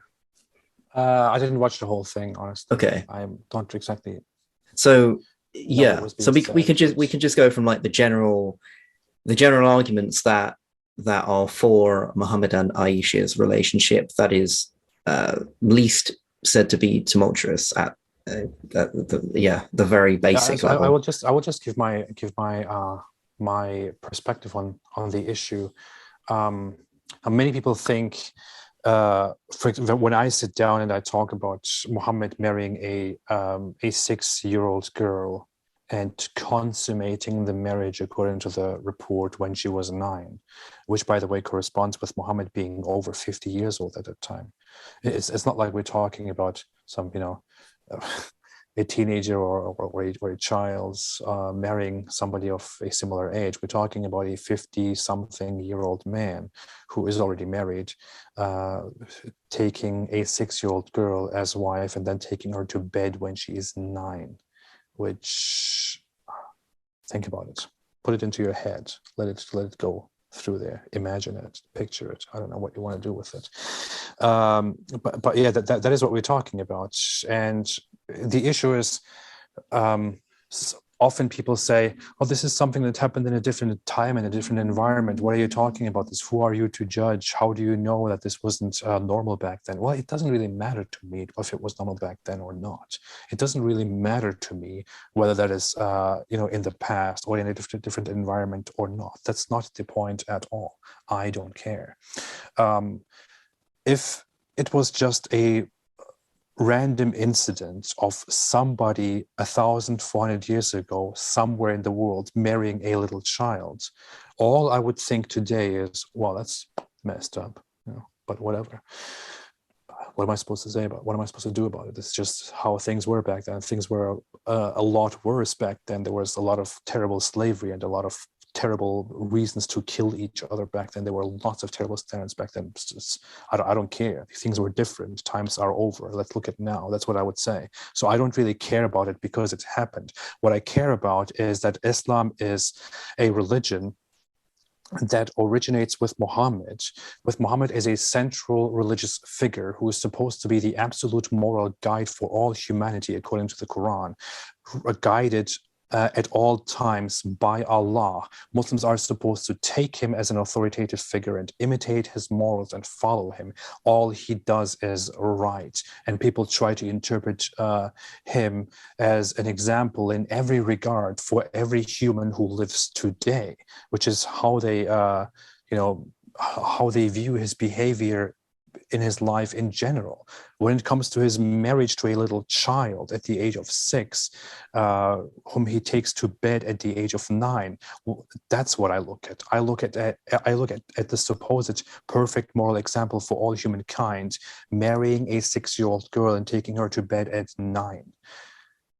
This is it's not about the time. It's about that fact thought about today as a perfect moral example. If Muhammad was indeed the perfect moral example, guided by an all-knowing, great God named Allah, he would have not done that. He would have said, guys, even if this is normal to you, this is actually not what we should be doing, because a child is not ready to marry. A person at that age is not ready to marry. This is not something that we should be doing. We are harming these little kids. We are causing irreparable damage. So we will not do this henceforth. This is why I will not do this either. But no, Muhammad goes and for no reason at all does that. Supposedly has a dream about her, and in his dream he's told to marry that little girl. Then he goes to her father, Abu Bakr, who was his best friend, and says, hey, let me marry your daughter. And his initial reaction, according to the Islamic source, is, but you are my brother. And he says, we are only brothers in faith. So then they go ahead and arrange the marriage. And then after 3 years, he takes her to bed at the age of 9, according to her own words, which are confirmed. So that's what happens. And I'm sorry, I simply cannot take that as an acceptable thing done by a perfect moral guide for all humankind. To me, what it looks like is that he was simply a guy back in his day who was sexually interested in whatever is around, including little children, and 9 or 10 other women that he also was married to while he was married to that little girl. That's what he is. He's not an extraordinary pervert, an extraordinarily terrible human being in history. The thing is, he is a terrible human being by today's standards, and your Islamic morals are supposed to override those standards, and I just can't take that. Yeah, it's funny because the whole idea that if he was like a normal guy, then maybe, perhaps there could be some kind of agreement. But the fact that it was supposed to be a messenger of God, to me, that this is one of those other times where I'm just like, to me, what in that regard, what was God thinking? Like, surely he should have taken some notes from Christ and actually seen, oh, well, Jesus was actually quite an admirable guy for what we know of him anyway, which isn't actually that much, to be honest. But at least he wasn't kind of as controversial in this regard. And you know, I've heard Hijab say, look, it's presentism, like you brought up yourself. It's like comparing today's standards. But yeah, I mean, whilst I think I concede that is a worthy thing to posit, for me, just, yeah, again, the fact that he was supposed to be a prophet of God and he didn't stop and say, hey, look, like you said, like, hey, look, maybe this isn't the best thing to do. And if he did that, imagine the applause and imagine the inspiration in comparison that he would draw upon us if he actually did that, because that would be seen to be on the level of morality of Christ. Mm-hmm. Presentism is a ridiculous objection to make here. It's not for the reasons explained. First off, we're not judging some random guy who has no implications on us at all. We're judging the perfect moral example guided by Allah and so on. But the issue is also, at least I would like to speak for myself, I am not sitting here and merely judging this. I am not just disgusted by child marriage or a 50-year-old man having sex with a 9-year-old girl because we somehow happen to find this wrong today. It's not just something that we only find that is only wrong because we just find it wrong today for some reason. No, it is something that we learned to be disgusted by and learned to reject and learned to abhor and to ban because we developed and we found out the implications of this practice, the harms of this practice, and so on. We found out that a human at that age is not suitable to partner with somebody, to have sex with somebody. It is extremely damaging. And we have an abundance of evidence to this. It is damaging to a little girl's physical, sexual health, to her entire future. It can ruin her life forever. A child at that stage and age cannot make informed decisions for herself, even if you have the consent. It doesn't mean anything. If you have the consent of the father, I'm sorry, what the hell? You could apply the same logic to many different things, including severe child abuse, right? Seriously, that's just horrible. I mean, her father consented, that's why it's okay. Like, are you kidding me, man? I mean, for many different reasons, we have concluded that this is wrong. I don't want my child to be approached by a 50-year-old guy or by a 60-year-old guy or a 20-year-old guy for sex. It is horrible. I find this disgusting and wrong because with all that I have learned, I certainly would not like myself to come into that position and be married off as a child and then abused by some random guy without having any control over it, without being informed about the implications and the harms of it, and so on. We are judging this as wrong because of everything that we know, not just because we happen to find it wrong for some weird reason, right? And which would be brought up, obviously, which is inevitably brought up. The morality has no basis and things like that. I mean, whilst that's true, it doesn't mean that we can't judge what is more preferable over what isn't. To me, that kind of criticism is yes, certainly a philosophical one, certainly a kind of argument that we should all think about as atheists, the implications of subjective morality. But at the same time, I'm with the kind of view that, look, dabble in a bit of consequentialism, dabble in a bit of utilitarianism, dabble in history, see what's worked, see consent. Like, it's not rocket science necessarily. It's just kind of looking at what's worked and what hasn't, and then using logic ahead of that. I mean, it's the theist, in my experience, makes it sound far more complicated than it really is. Yeah. But with, go ahead. Even without, I mean, you can just appeal to a perspective like an ideal observer theory, where I don't know, you want to combine that with different ideas and what you judge as ideal and so on. But I mean, you think pragmatically, you think about harm, you think about how you would like to pursue your existence, and you look at the fact that most people have found out that it is harmful to marry a little child. It is harmful to be married as a child and to do all that. With all that, you know that you would not want to go through that, because although it was normal in the past, you now know that you would have been harmed, and you would have a rather miserable life in which you would not have all the freedoms and privileges that you have right now. You could probably be permanently physically damaged and so on. With this, you judge, okay, marrying little children is certainly not ideal. It is, on the contrary, very damaging to the well-being of humanity and the well-being of a child.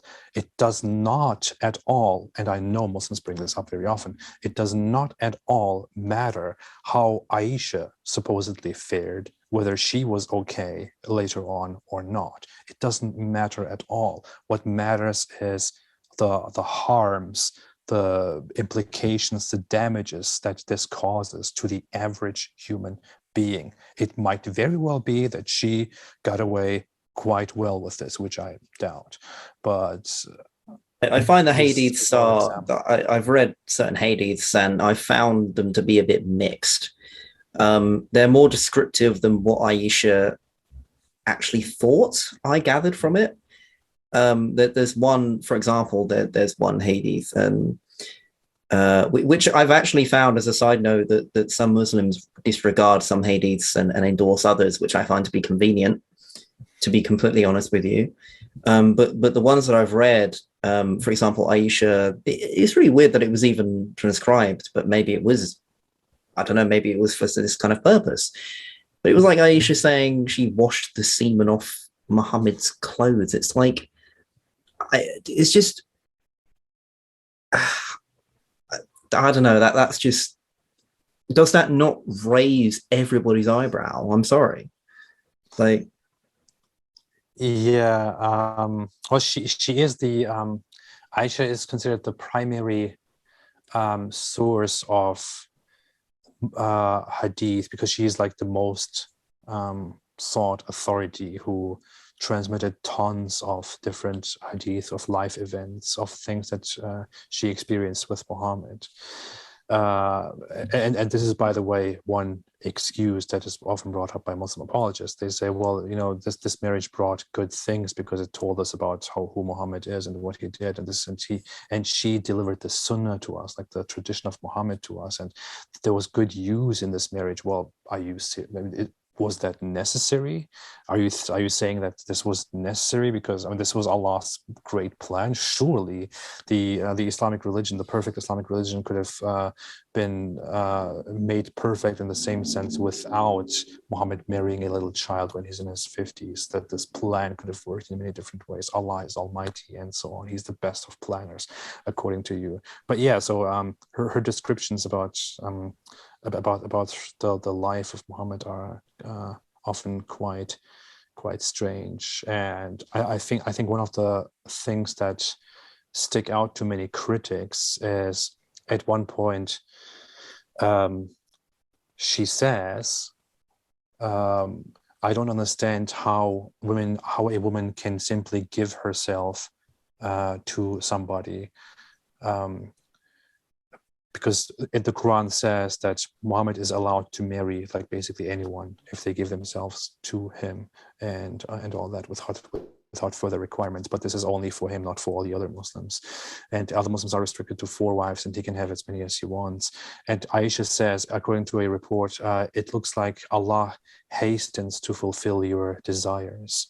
That's what she says in the hadith, which is very funny. I guess if you are religious and you look at it differently from a religious Islamic perspective, what you could understand from that is, okay, Aisha is observing that Allah cares so much about Muhammad that he fulfills all his pleasures and all his desires. But when you think about it from a non-religious or a critical perspective, what it looks like is Aisha is making an observation that Allah really conveniently jumps in and does whatever Muhammad wants, because Allah is in his hands, in his pocket. Yeah, I mean, it's. What do you? I mean, to be devil's advocate again, like one of the counter arguments is biological readiness is far more subjective than we like to say it is, and I can already predict viewers taking your reaction as overly emotional, not using using emotion as your argument. But really, as far as I'm concerned, the topic is emotional, but that doesn't mean the argument you use against it is by definition emotional. And so that's a fallacy that's quite popular, which I think I just want to clear up. Like, some people will have that in their mind, like, oh, well, it's just an emotional argument. It's like, well, not really. But what do you think about this biological readiness thing and this whole like, well, maybe like some girls are ready at 9, some girls are ready like 15, which I think is relatively, the literature suggests something along those lines. It can be considered, like admitted, but 9, I don't know about that. But here's the thing: when people say you are just being emotional, it's kind of a weird thing. First off, I'm not just being emotional. Secondly, if you react emotionally to something, that does not mean that it's all just based on emotions, and it therefore doesn't mean anything. And why do you react with emotions? We react with emotions because those emotions mean something. If I'm disgusted by child marriage, it is. As I just explained, we learn to be disgusted by things for certain reasons, right? We learn to be disgusted by murder or by cannibalism or by different things for different reasons. I am disgusted by the thought of cannibalism because it is inherently extremely dangerous. It puts us all in danger if we just normalize cannibalism. You have to watch your back at all times, right? But in the same way, you don't want to get kuru either, by the way. Yeah. I'm disgusted by child marriage because of its implications, because of what child marriage does, not just because it's a color that I don't happen to like. But with readiness, it's just it's the physical, the biological readiness is one thing. The mental, psychological readiness is another thing, and then the social implications that this practice has are separate things. A child is at 6 years, a child is not ready to make long-term decisions that will determine the rest of her life for her. This is like the taking away of a human's freedom and rational faculties by her parents, which is apparently seen as a good thing. Parents are not good because they're parents, but they're pretty horrible parents out there. Psychologically, a child is not ready at that age to perceive what is happening, what is being done, and whether what is being done is actually good or bad for now, for yourself, for your body, or for your future, and so on. And biologically, it is simply impossible for a 9-year-old girl to be ready for for a sex life. I grew up in Germany, where it was considered totally okay to, where teenagers begin to have sex with each other at quite young ages. But 9 would be thought of as very disturbing. And even at some earlier ages, like 12, 13 or so, I mean, it's discouraged. You really shouldn't, like, experience that much at that age. But then to submit your body at the age of 9, when it is not ready, to a 50-year-old man who just comes and has sex with you for pleasure, it's just completely messed up.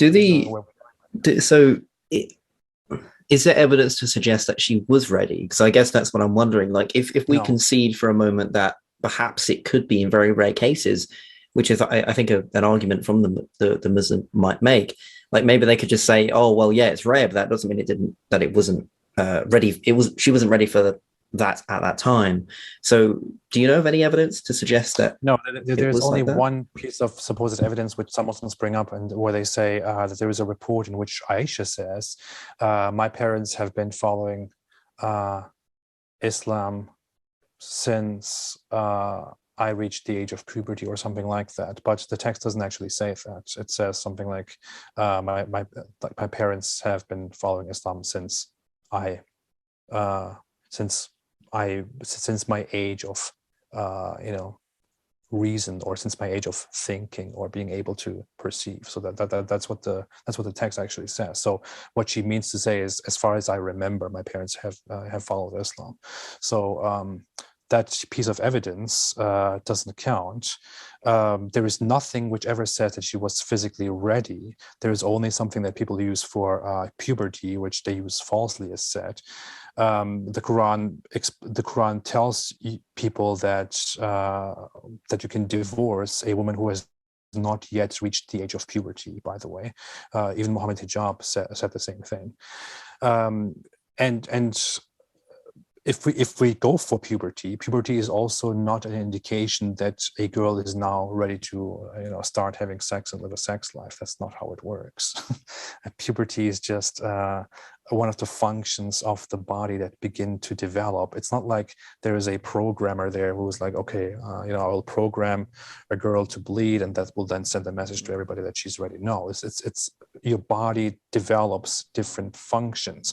Your brain develops at very early stages. You start speaking at very early ages, which does not mean you have become a fantastic speaker, or you can now go public speaking, or you can now write speeches. Your brain develops at the age of 6 to distinguish yourself from other humans and to think from different perspectives, which does not mean that your brain is fully developed. It takes another 20 years for your brain to fully develop. It's just a progress. Just because your body starts working with different functions, that does not mean you're ready to use those functions in the most active ways. It simply means your body is going through a process. We have, as said, an abundance of proof, of scientific proof, of medical proof that a girl is simply not ready, by no means, at the age of 6, 7, 8, 9, 10, whatever it is, to have a sex life. It's harmful. And as said, even if in the case of Aisha it was considered normal, for which you don't have any evidence, there is still the implication that this is a moral example which you are setting, which means, as a result, this will, impact other humans who are on average not ready. And that's the problem. Well, like you said earlier, it could endorse other people. And it did. I think it's just negligent in some sense. It's just negligent to kind of have a prophet to do that. And look, with the arguments aside of what we've been talking about, like whether it's biological readiness, or who's right or who's wrong, the main point, the basic point, is this guy's supposed to be an example, and not only an example, but an example that transcends the lifetime that he has. And by implication, that means, well, clearly everything that he does by definition is therefore applicable to any future time. Mm-hmm. And circling around, it's back to the beginning of it. It's like he's supposed to be a prophet, and that's worrying to me. It's the same thing with slavery. Like in the past, I said that slavery in the past is totally justifiable, and I said that, and I find it so funny. Some Muslim apologists keep going back to when I said that and say, "Look, here you said slavery in the past is acceptable. So why are you against slavery?" Yeah, well, the entire point of that conversation was exactly that. I don't care if Muhammad was a slave trader, and he was. The evidence that we have, according to the authentic Islamic sources, clearly tells us that Muhammad raided, he fought, he captured slaves from as a result of the wars. He also bought and sold people who already were slaves. He had black slaves that were prominently. He bought, sold, and traded slaves. He gifted slaves away to others. He also said, if you do something like this, then your punishment is to free one slave, which is basically like giving charity. That does not mean you're supposed to free slaves. It just means it's a currency, right? Slavery is, a slave is an object. It's a possession. It's a currency. He also had sex slaves. With that all said, it doesn't matter to me that some random dude in the 7th century somewhere in the world had slaves. Slavery was acceptable back then. It is, you can explain why people used slavery to subdue their opponents and to prevent them from, harming you in return. Or as Machiavelli kind of said, make sure to be wary of those that you injure, because otherwise, if you don't injure them enough, they'll come back for you. So it's kind of that philosophy, isn't it? Yeah. What matters is that perfect model example back then had slaves and had sex with the slaves and bought and sold slaves, and we can simply not take that person as a universal moral example. It's not possible. Yeah. So do you think he was a warlord? Yeah, no, he was. Absolutely. Because again, this is another contentious issue, and it's like, didn't Muhammad Hijab bring that up in his discussion with Jordan Peterson? Am I correct in that? I can't remember. It was a while ago that I watched it. Yeah. The issue is Jordan Peterson said at some point famously, Muhammad was a warlord, and I don't know. Oh, right. Yeah, I remember because Jesus was like the opposite of a warlord, and Muhammad was a warlord. And Muhammad Hijab then went in and said the Prophet Muhammad was not a warlord, because his reasoning is that a warlord is somebody who fights wars and does is aggressive for his own sake and his own benefit and so on. But that's a very dumb argument. It's, first of all, it's not true. That's not what a warlord is by definition. And secondly, man, seriously, that's why you think he was not a warlord? A warlord is somebody who wages wars and rules over, people, and famously engages in a lot of war, and you could say for conquest, for different things. Muhammad started to fight as soon as he had the means. He started raiding and fighting. He basically caused the first war between him and the polytheistic Meccans, and he fought for 20 years after he established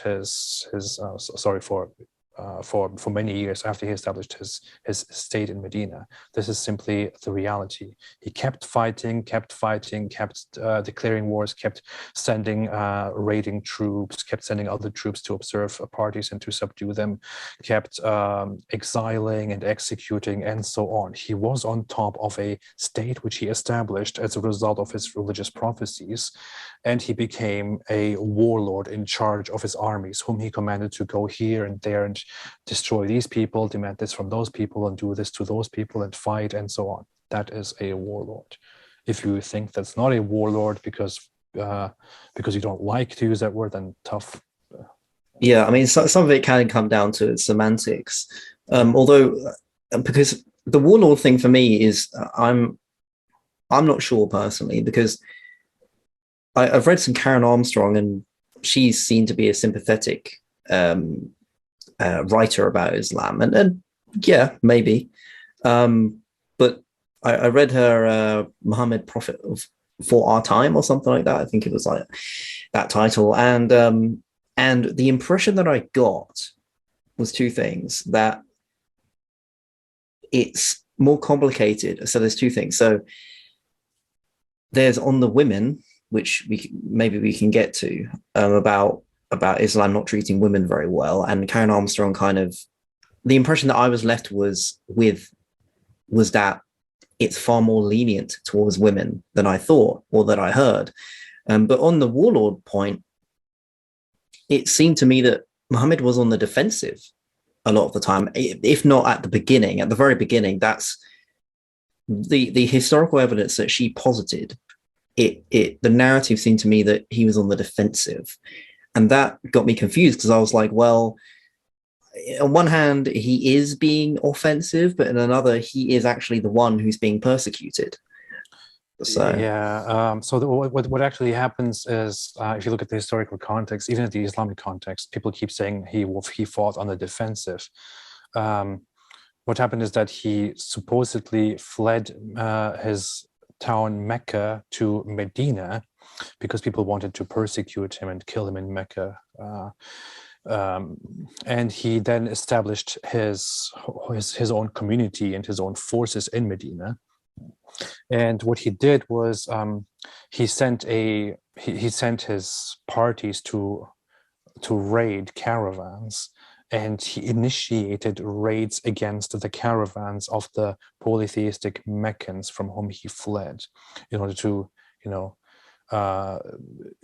capture things from them and acquire riches and all of that, which is something that, somebody who becomes a commander or a warlord in those times simply does. He did not do that in defense. He did not do that as a last resort. He decided to do that. He initiated that.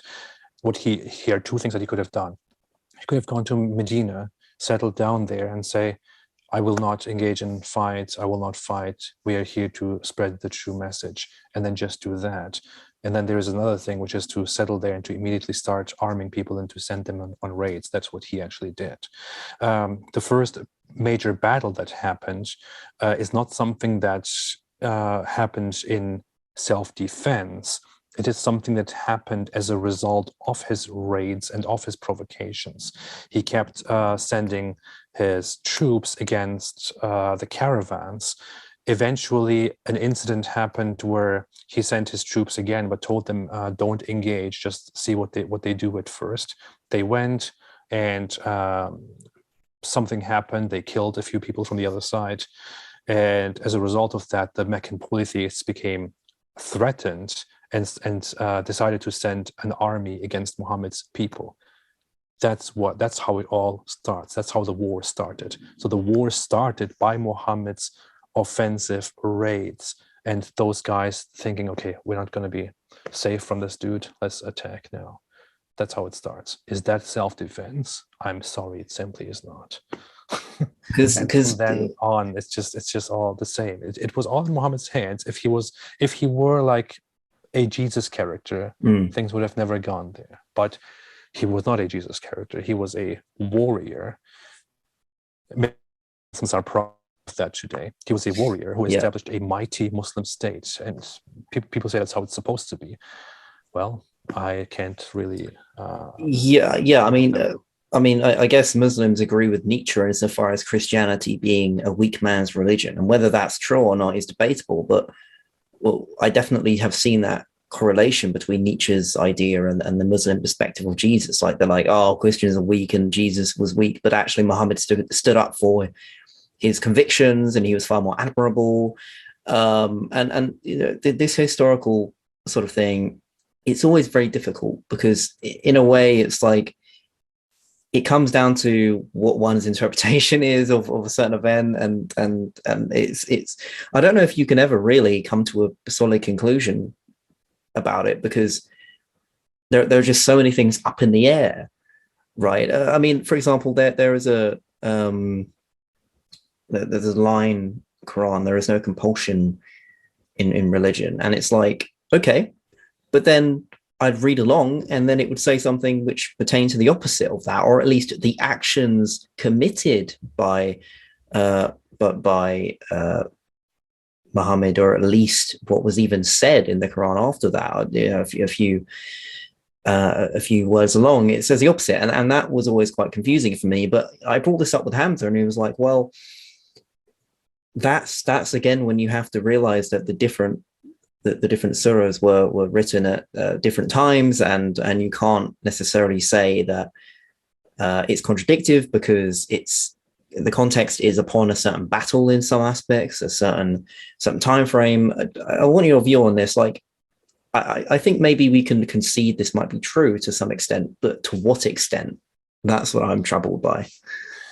Well, that's a good example. The Quran says that there is no compulsion in religion, and what it says when it does that is basically it tells Muhammad, hey, you tell the people to believe and to follow the truth, but they don't. What are you going to do? There is no compulsion in religion. Say, and then it says it at a different part. To you is your religion, to me is mine. Mm-hmm. And what Muslims then understand from this historically as well is you can tell people, hey, convert to Islam, this is the truth, but you can't force them to believe that Islam is true. And also, you are not supposed to go to random people and be like, convert to Islam or I will kill you. Like that. But on the other hand, the Quran also says very clearly in Quran chapter 9 verse 29, fight those who do not believe in Allah and in the messenger and the last day, and who do not adopt the religion of truth from among those who were given the scripture, Christians and Jews, and fight them until they are humiliated and pay the jizya, which is protection money. This is not a verse that is just that is just read in context referring to a certain instance. No, the context provides no such instruction. Commands Muslims universally to go out and to fight against those who don't believe in Allah and His Messenger, and to fight them and collect protection money from them, or kill them, or convert them to Islam. That's how it is. That you could say that's in contradiction with the command, with the idea that you cannot, that there is no compulsion in religion. But the nuance here is you cannot go to an individual and force him to convert to Islam and say, convert now or die. But you are supposed to, as an authority, go out into the world and spread Islam and say, you can accept Islam, or you can become our subjects and pay protection money to us. If you don't follow this, I'm sorry, but we have to fight. That's how it has been historically. That's how Muslims have acted historically. That's how Muhammad acted. That's how Muhammad's followers acted. That's how Muhammad instructed his followers to act. That's how Islam expanded into the world. They went, they conquered, and they said, you have now 3 choices: convert, become our subjects and pay money, or die. That's it. That's how it goes. Yeah, I mean, it did. Karen Armstrong's, I think it's called Islam, A Short History or something. That was quite interesting. And it was actually quite succinct, but a bit dry. For anyone who hasn't read that, it's quite an interesting read, quite an easy one in some aspects. But yeah, she cited something like that, which was the people would be effectively invaded or taken over, and the options were, hey, look, become a Muslim if you like, or don't. But it's kind of like, well, you've already taken them over, so how much of a choice really is it? Yeah, I mean, I would like to look more into that. So, I mean, here's an example. Let's say you move to a new city, into a new district, and you just you buy yourself a little shop, right? And you decide to open to run a I don't know, a certain store in that shop, and then next day some shady looking people come by to your store and look at everything and say, hey, nice store that you have here. Unfortunately, I mean, it would be very unfortunate if somebody destroyed this whole place, right?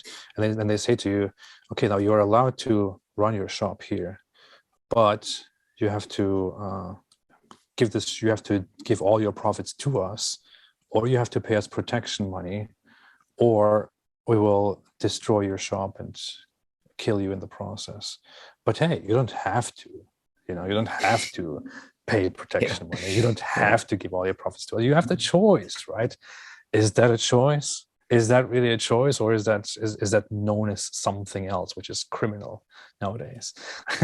That's simply how it is. I mean, people say it's funny. They say you have a choice. There is no compulsion. I mean, you have a choice to convert to Islam. Well, if the other choices are to be killed or to pay protection money, then that's not much of a choice. I'm sorry. Yeah. And the history as it goes is that the Islamic forces did not even act in such an elaborate way. They just went out there and conquered whatever they have, and then only after they conquered, they turned around and said, "Okay, now guys, listen, this is the true religion. You can follow, or you can just quietly sit there and do whatever we say and pay your money to us. If you don't want to agree with this, then sorry, we have to kill you." And that's not a choice. I'm sorry. I mean, it's just ridiculous. And so, one thing that I quickly want to add before I forget that, which is the whole idea about Nietzsche and his idea of slave morality and Christianity being a meek religion. Which he also says that Christians are hypocrites because they act like they are weak, but they actually try to dominate the world through their meekness or something to that effect, which is very interesting. Here's the thing. If you want to argue from a Muslim perspective and you want to say, hey, your morality is subjective, you can't tell us to be more peaceful, Islam is not meek, Islam is strong, and we are strong and we have big muscles and all that, fine with me. Here's the thing. You could also be openly an extremely violent religious group, hypothetically speaking, that goes out there and massacres all kinds of people and exerts its power over the world. And that's just what you are. Fine. If you want to be like that, if you think that is good, if you think that is strong, okay, go ahead. The issue is, I will have a problem with how that impacts the world and how that impacts human well-being. Because as far as I see it, that is not an ideal society. That's not an ideal world. That does not have ideal impacts on the individual or on the society that we live in, and that's what matters. I find it ideal to be treated as to treat others as I want to be treated, because it all turns around like that, right? That's how society functions. And I would find it terrible if I could not freely live my life and do whatever I think is right without being threatened and massacred and killed. So in my view, in my ideal worldview, your aggressive religion is simply not welcomed here. It is harmful. Please keep it out. I don't want it. That's how I would view it, and that's also sort of how I would view Islam in that light. Yeah. How are you with time? Because I mean, I have maybe a couple more questions. I don't know if you're called to go on for another half an hour. I am, but if you need to run, that's cool as well. Let me know. I don't have very much time left, maybe like 15 minutes or so, maybe, but we can still talk about a few. 15 minutes, did you say? Yeah. Okay. Yeah, 15 minutes. Okay. Cool. So another big question, and I want your thoughts on this, because I've heard counter arguments and other. Do you think Islam is a religion of peace? I mean, I guess I can I can guess your answer, but I'm wondering, because look, you could argue that 1% of Muslims, even less than 1%, actually embody what it means to be violent because of scripture and so on. And I think Sam Harris actually addressed, I think on Bill Maher, he actually talked a bit about this. He was like, and because Ben Affleck actually said that, I think, but he was like, well, actually, if you look at the statistics, it's far more than 1%. And not only the physical, it's not only the physical issues that they, violence, but it's actually the religion itself kind of being meant as like psychologically poisonous or something like that. So that's my current kind of understanding. But how would you elaborate on whether it's a religion of peace?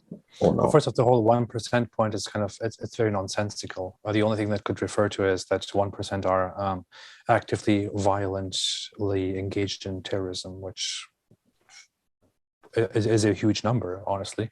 But still, I think that's completely irrelevant to the actual point. What matters is that you could look at the statistics and see that the majority of Muslims believe in a brutal death penalty for,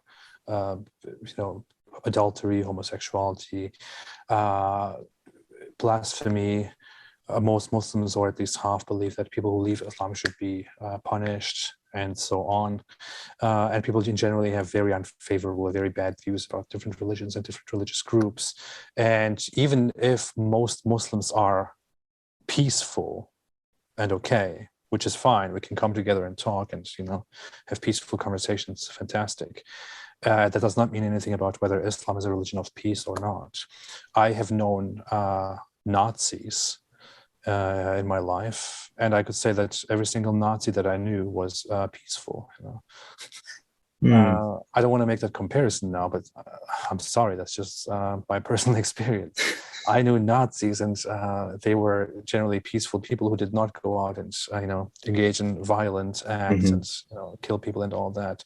Does that mean that their ideology is a peaceful ideology and a loving ideology? By no means, no. In similar terms, I would say, if followers of a religion are often peaceful members of a society who don't go out subjugating and killing people, that does not mean that the ideology that they follow is also peaceful and tolerant and loving. Islam is certainly not a religion of peace.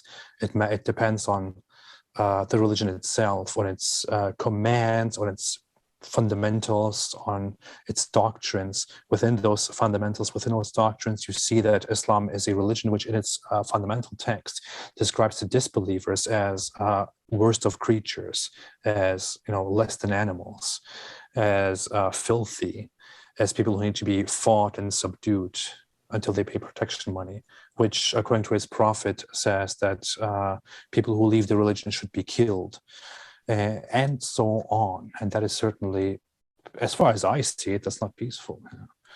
Yeah, the very mandate, because when I think about this issue, I'm like, there's a difference between what the people who claim to believe in something actually do and the very text itself, right? And I think it's important to separate that, but it's also important to look at combining them as saying, look, maybe a text isn't very useful if, let's just say hypothetically, 80% of people tend to be violent because of it. Let's just say. So I think, yeah, I look at the source itself. So one, do you want to add onto that? Yeah, and the historical context of it too. I mean, when you look at what the source of Islam and what Islam as a source has caused and how it acted historically, you can see that Islam existed as an empire or as multiple empires throughout most of its history, and their goal was very clearly to spread Islam by will or by force. And we even a major historian, an Islamic historian, Ibn Khaldun, who is even respected as like a forerunner of sociology, he wrote in his famous book Muqaddimah that this is what separates Islam from other religions, and this is an Islamic historian he's like regarded as the most significant Islamic historian and or Muslim historian, and he says what separates Islam from the other religions is that it's the head of the Islamic religion is also the head of the Islamic military and the Islamic State, whose mission it is to be the commander of the faithful and to uphold Islam, to defend it, and to spread Islam to others. If they, no matter if they want to or if force is required. That's what he says. It's not what I say. And this is what Islam has been throughout the history. So with the fundamentals, with the text, with how Islam has been seen historically, and with how it is today, we can with all confidence say that it certainly is not a religion of peace. You could say that it has the ultimate purpose to subjugate the entire world and then to bring peace through that. But you could say the same thing about the most violent ideologies out there. Yeah, exactly. Yeah, for sure. So the final question, what would you say to a Muslim who is watching this and they might be listening and they might be like, maybe that's something that's worth looking into. Maybe that's something I need to reconsider. What would you say to a Muslim who is thinking critically about these subjects and is perhaps struggling to come to terms with their faith, perhaps shaking slightly, or they want to be critical, but maybe they can't be in some, wherever they might live, let's say. So on a psychological level and a geographical context, what would you kind of say and advice to somebody like that? I want to put myself, I want to put myself into the position that I was when I was very faithful and when I was questioning.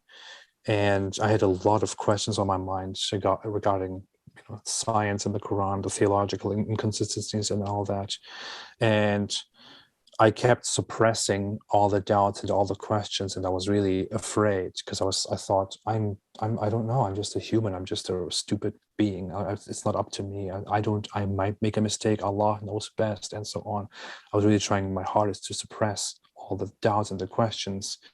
But what eventually pushed me was to think, okay, if indeed Allah made me, if He created me, and if this is indeed His book with which He communicates with me, then He knows exactly what I am motivated by. He knows exactly how I feel and what I think and what I look for and what I have done. He knows very well that my intentions are good and that I am looking for the truth. It is He who gave me a mind with which I can explore everything. And He gave me this mind which is curious, which wants to find out if something is true or not.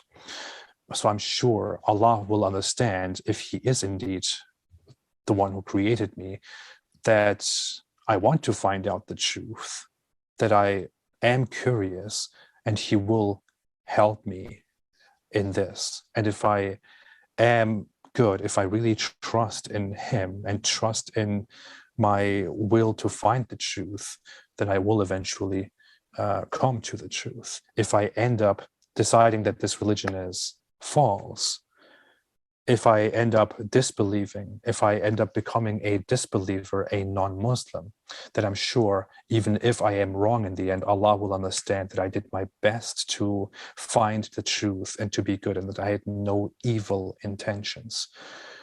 I think with that, I motivated myself to go down that road. And then I feel like once I opened that gate, everything kind of came down. But I think my advice would be, for everyone who is on the verge of making decisions and of going down that rabbit hole, to just acknowledge that you are merely trying to find out the truth. And who would judge you for that? Why would an eternally good being judge you for just trying to find out the truth? How could it be wrong to try and find out the truth? How could it be wrong to pursue the truth and goodness? Just do it. Don't be afraid. I was terrified, and I eventually let go of that, and it helped. That's all I can say. I think that's beautiful advice, to just value truth over everything. And if something comes in conflict with that, with your quest, with your discovery of truth, if you're told to ignore what your heart tells you not what to ignore, that's when you should be suspicious. That's when you should be skeptical. AP, it's been a brilliant discussion. Thanks so much for featuring on the channel and having a conversation with me. Thank you so much. I loved this conversation, James. It was very nice. It's a pleasure. I would love to keep in touch and interact further. And no, great stuff. Great show. Yeah, thank you so much. I'm sure we will keep in contact. I'll probably email you randomly asking what you think about a certain argument, something like that. Looking for advice. Yeah.